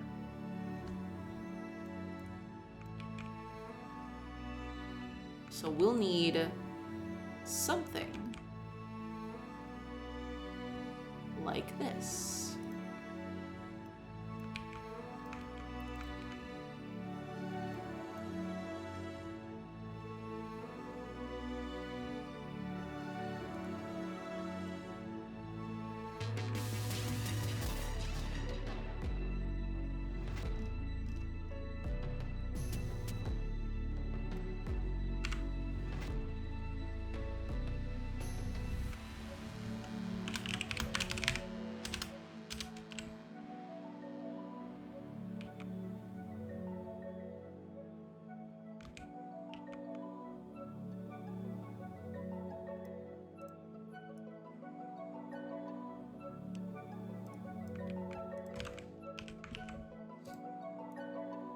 Right.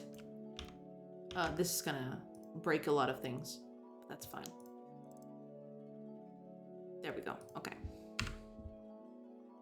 Right, we need this now. Over here.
Yeah, this was to be expected.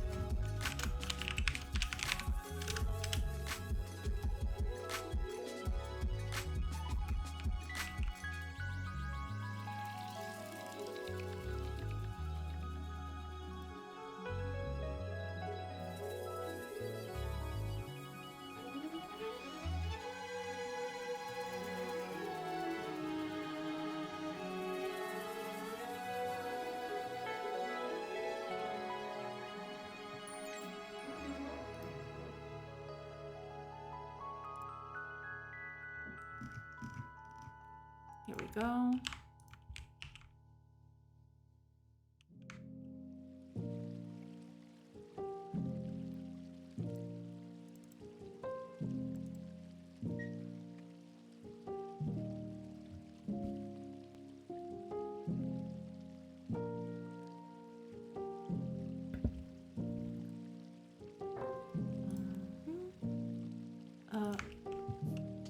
Isn't that... Did I save everything? I did. I mean, what's the problem?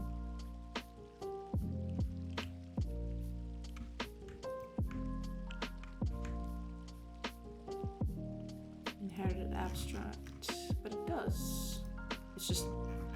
it's probably not correct somewhere. No, but it is. It's fine.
Seems to be working. So all we need to do now, over on the buildings. So, for example, on our forester, why are you saying there's an error? There is nothing. It's fine. You're fine.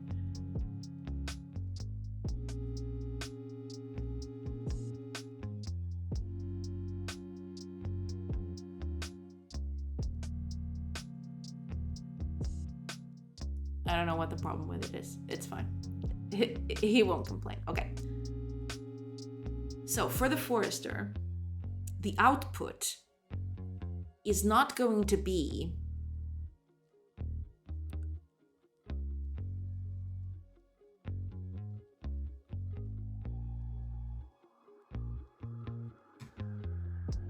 it's not just going to be this. So right now it's just the gathering level of the character. But that's not exactly true. We need to update this so that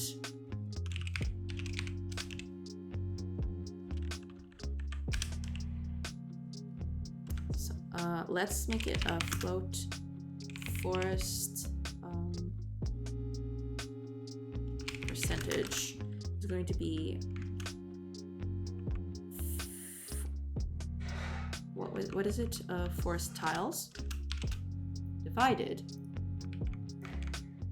by total tiles. Also, int distance.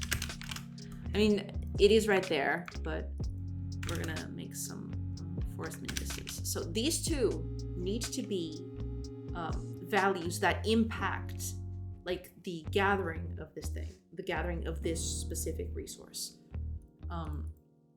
And saying this also says like hunting and stuff like that. Like you need to have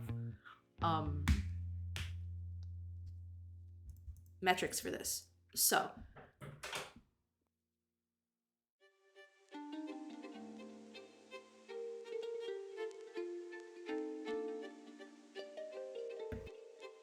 give me just a second, everybody.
Okay, back. Sorry. Anyway, as I was saying, okay, we need this character result to be influenced not only by the gathering level of the person, but also by the surrounding resources. So, let's do something. So, what we're actually going to do is this is like basic calculations. I'll need to do some good maths to make like good functions for this, like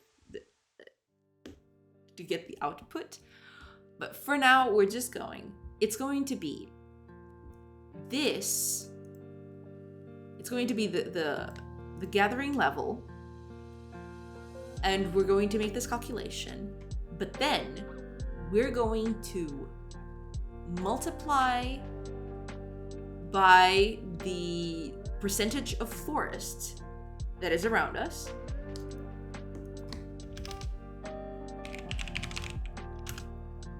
So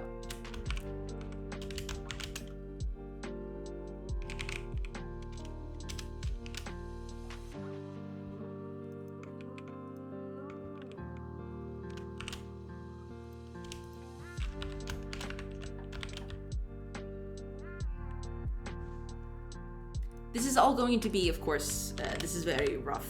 Eventually, I do want to make this a little bit easier to process, but for now, we're just going to do that. So we're going to multiply by the percentage of forests. And we also need to incorporate distance here somehow. Right now, what I'll probably do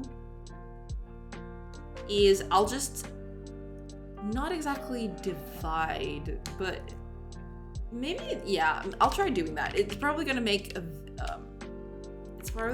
very small number, but yeah. Distance. This is probably gonna make a very bad number, but we'll see. We'll see how it goes.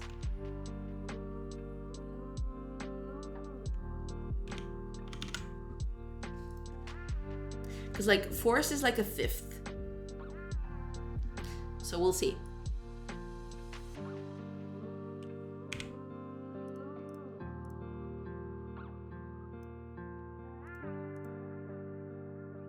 So it actually outputs to 0. Okay.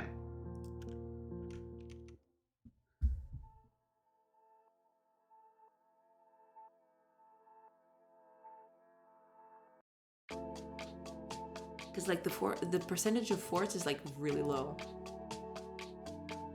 I probably need to up this a little bit. Or maybe I'll just do like a smaller radius. Maybe that'll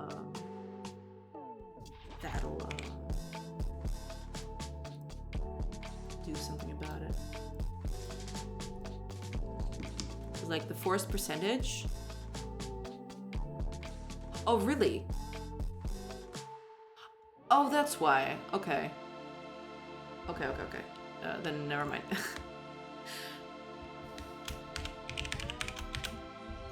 There. Yeah, I forgot about this. Run again.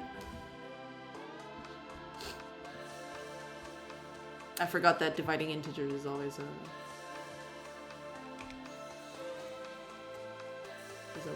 rounded to the integer. Okay. So our force percentage is close to 20%. So that's not bad, actually.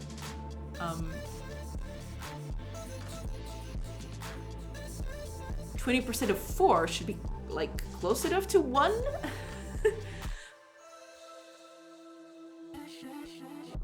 Oh, it actually outputs 0. Interesting.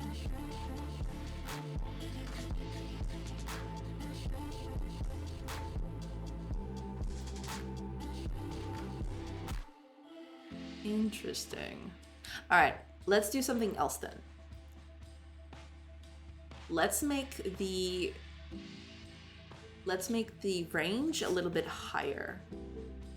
That should fix the problem, because like the smallest the number, because like there's a lot of force around us, so that should help alleviate a bit that problem.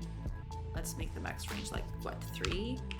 Because I think 3 still gets us some water, doesn't it? Actually, no, let's not run it through here. I want to debug it. But yeah, 1, 2, 3. 3 still gets us a lot of water. 2 tiles of water? Yeah, 2 tiles of water, so that's not that bad.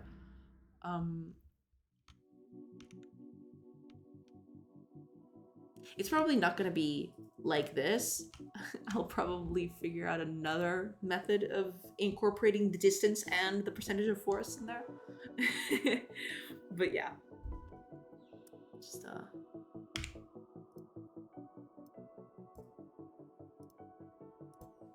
let's see.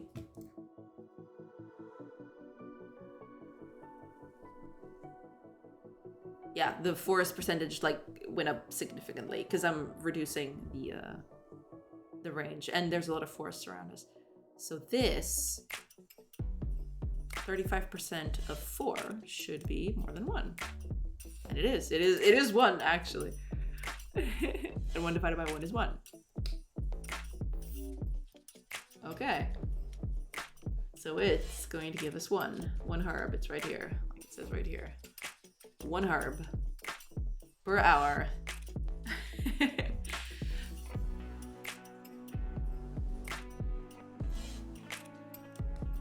Hi, Redstone. Hello. How are you doing?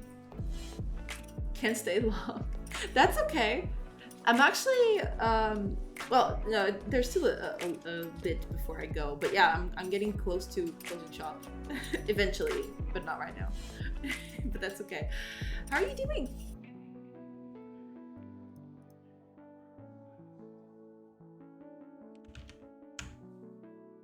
Okay, there we go. I'm good. Good! That's good. Good to hear. Added 2 new blocks this week. Nice! Very nice, very nice. What were they? What kind of blocks are they? Tell me all about them. I have a little video of them. Can I show you? Sure, sure. Post it in. I'll mute the sound, but if it's a musical thing, it'll probably won't. Uh,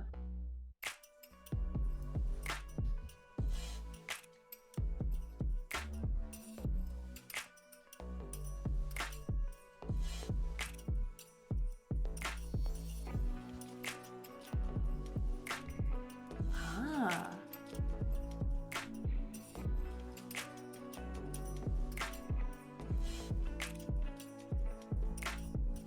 Nice. I'm gonna watch it again.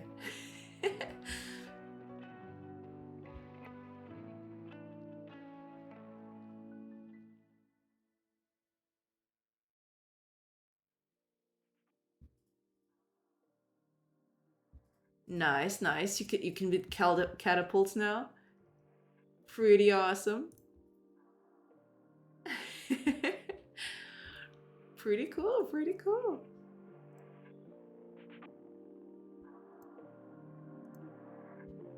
Very nice, very nice. Glad to hear you're making progress.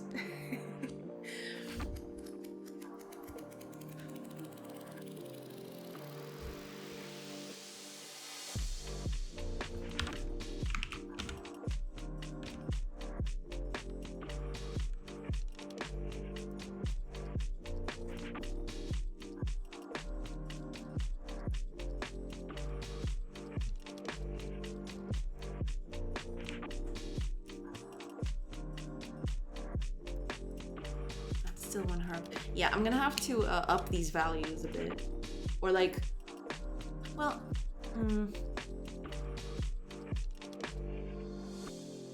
I'll have to do something about this. I'm thinking something along the lines of like, maybe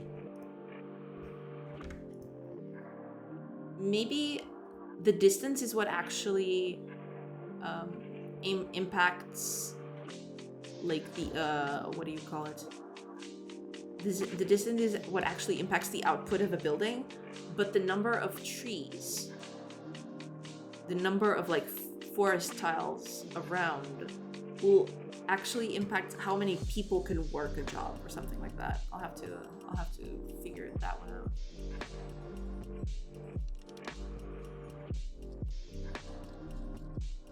Because like if I put this at range 1 over here, that's gonna cut my production in half. Which, you know, like I said, it's like a very rough, it's a very rough estimate of the thing. Yeah, because it's gonna produce only 2.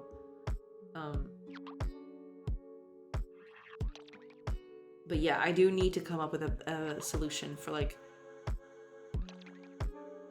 the neighborhood cells like actually impacting the thing.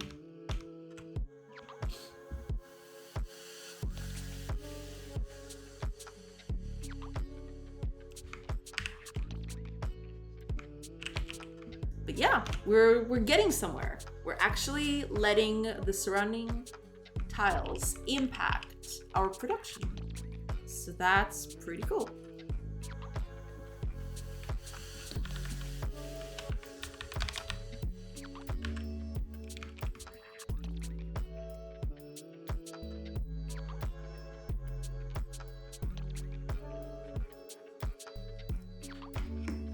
Let's make it range 5 again.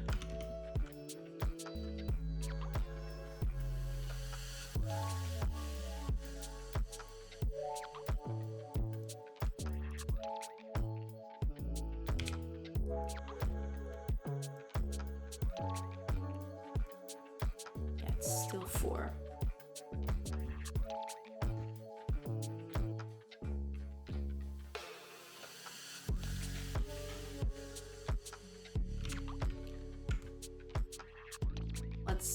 Let's make a few wild variables over here.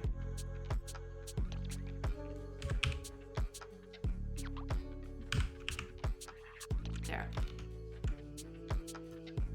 This is all like totally random values. It might just not work. We will see.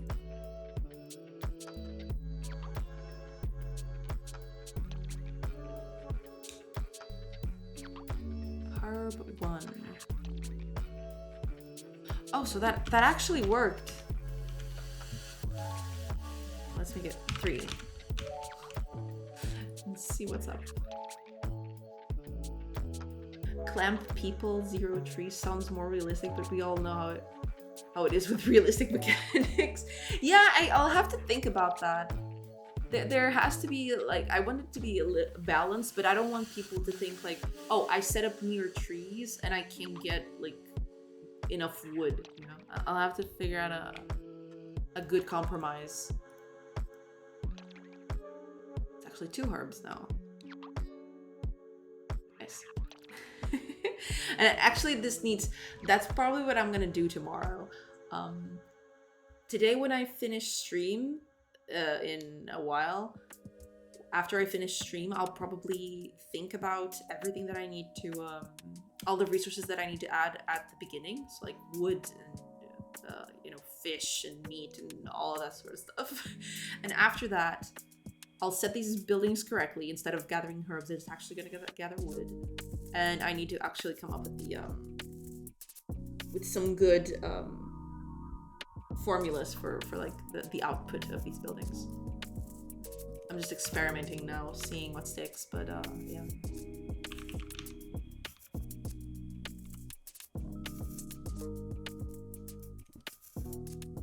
Eventually it'll get somewhere. Eventually.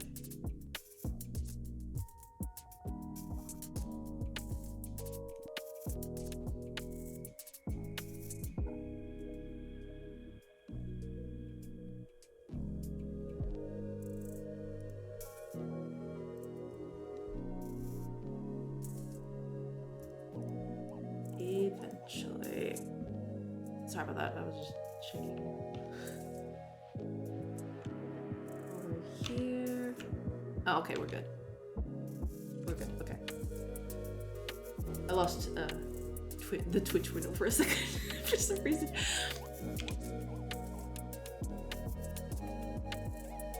I clicked on where I shouldn't. Yeah, okay, so it's outputting more, because like, it makes sense, but I'll need to,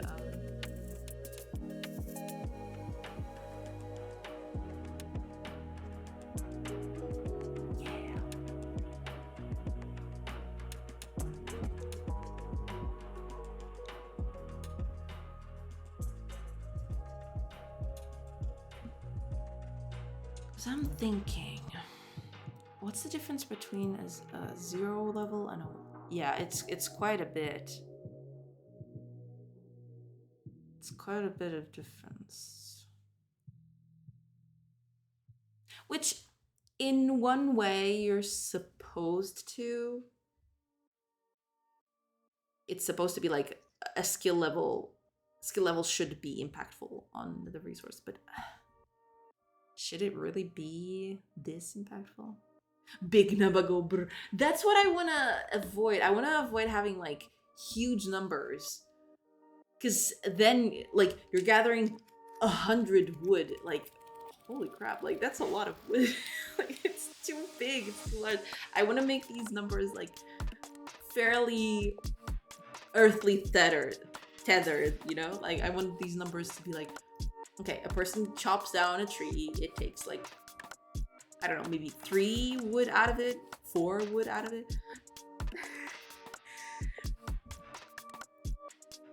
And then, of course, that number goes for the buildings too. Like when you're building stuff, I want the numbers to be like realistic, let's say.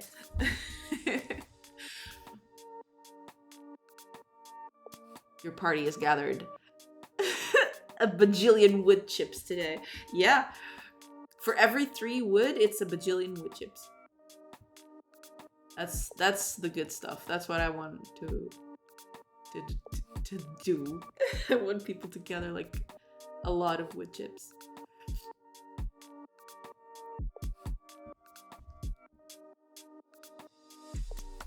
Because let's see. I have a little less water on our range. Let's see, when I apply these things over to the fishing hut, let's see what happens.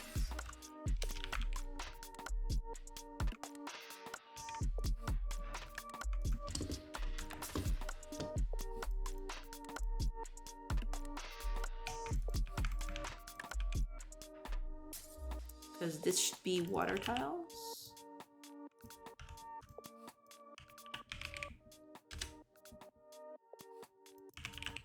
And waterman. That's the thing. Maybe at a certain point, I'll just need to make you can gather half a resource or something. That seems like a little counterintuitive. I'll have to think about that. Let's see the difference for something that is a little farther away. Because like here, you actually have 2 tiles of distance between the settlement and water. So I think it's going to be like very, very noticeable.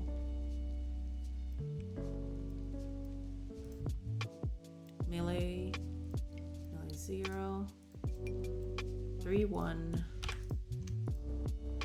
ranged 1, ranged 0. It actually comes out with nothing. Damn. Because the percentage is very little. Yeah, I'll need to figure this out. This whole percentage thing. Because like, even if I go over here and say like 10 times the percentage, it's ridiculous. I mean, it's not ridiculous because these percentages are sometimes really low.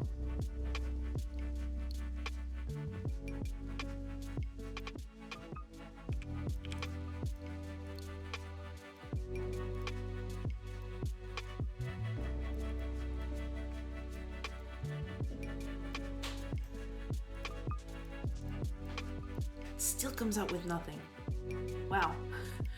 Okay, let's make it like really exaggerated. Like, completely insane. Hi Kumi! Thank you for the follow. Welcome. How do you do? Thank you. Glad you're enjoying.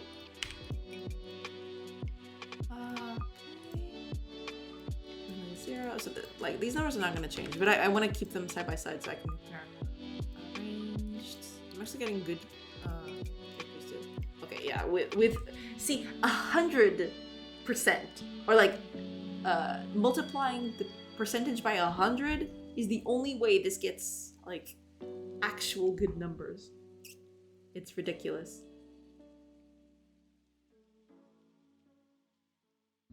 Absolutely ridiculous.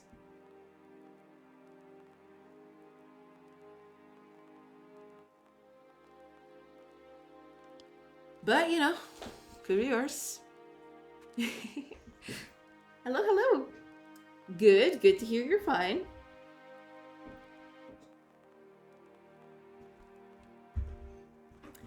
And welcome. Welcome to the stream.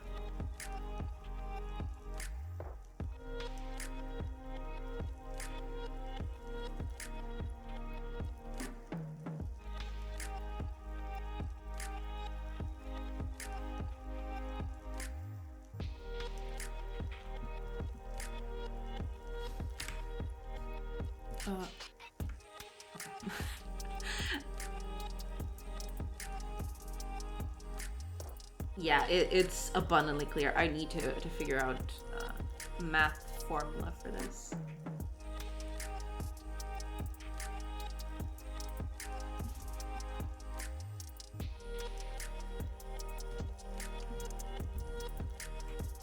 Let me just see if this is it. Like, it supposedly shouldn't impact any of this.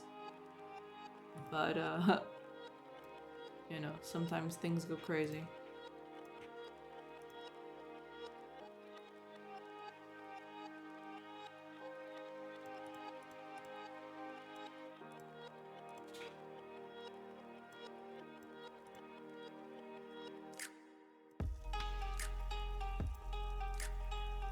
That's another thing I need to do.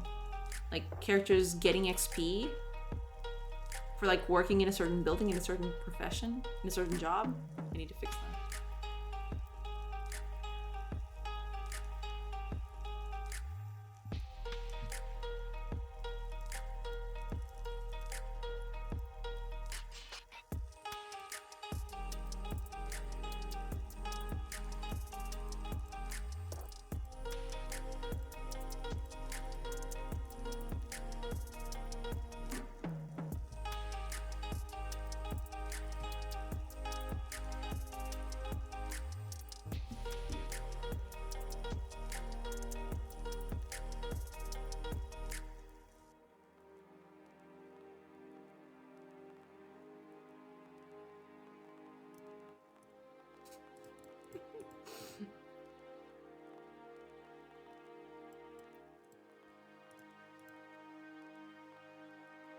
I got 100 herbs.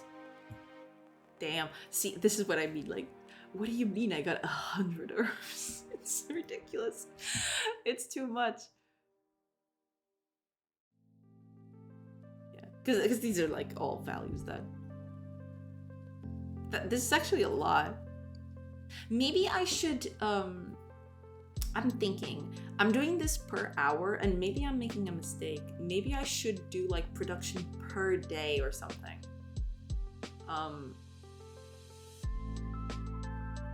I don't know, it, or maybe like just how to do this or how to say it.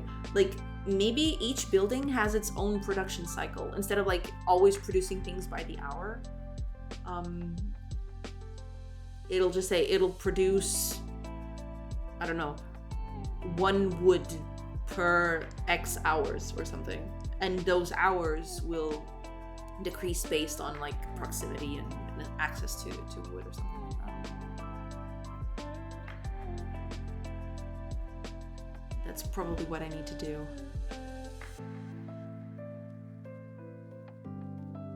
Okay, give me 1 or 2 minutes. I'll be right back. Need to take a quick break.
And I'm back. Sorry, everybody.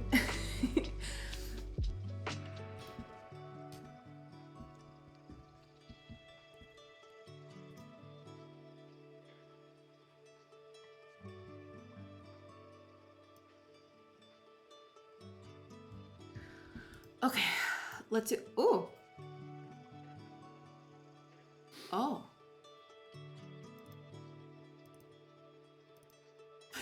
I don't know why I was so taken aback with that.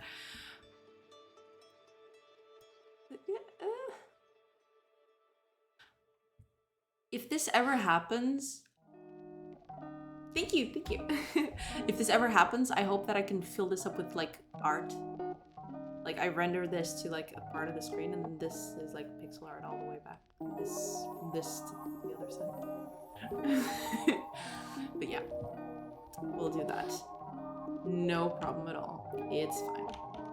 What time is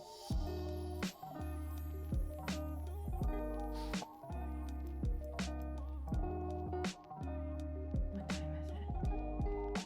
It's actually getting a little late. Okay, here's what we're gonna do. I'm gonna think about this after our end stream, which should be about now. I'm really sorry about that. I'm gonna end stream. I'm gonna think about this, and tomorrow we'll keep on working on this. I am going to have to make a lot of thoughts about this whole thing, which is yeah, it's gonna be a wild thing. I am going to find someone to raid, and I think I know just who it is. Yeah. I am actually going to raid GameDev's official channel because they're actually streaming playing GameDev games, and it sounds really cool. Thank you so much. Thank you so much. I hope you guys have a great rest of your day as well. And I am going to leave you guys with the GameDev official stream, because that's gonna be fun. I'll be back tomorrow, same time. Hopefully no more surprises like last week. So when I say that I'm streaming tomorrow, I'm actually streaming tomorrow. But yeah, I'm back. Everything should be fine now. So yeah, I'll be back tomorrow, same time. And yeah, we're gonna continue working on this. I'm gonna think a lot about it off stream, but you know, that's what we do. All right, let's leave you with the GameDev official stream, because they're streaming right now. Yeah. There you go. Alrighty, let me just finish this up. Okay, so parting words. Thank you so much for being here today, everybody. I'm really sorry I left you guys hanging for a week. It wasn't exactly planned, but you know, I'm back and we're gonna work on things. It's gonna be fun. And I'm gonna keep working on this thing because I need this to be finished. I want this to be finished ASAP so I can, you know, start putting a demo out there and getting feedback from you guys. Back in black. Not exactly black. It's more like dark blue, but yeah, back in black. We'll just stay with that. We'll just stick with that one. Right, for the last time, thank you so much for being here, everybody. I'll see you tomorrow, same time, same place, and let's go raid GameDev's official stream. Bye, everybody. Have a great rest of your day, and raid. Bam.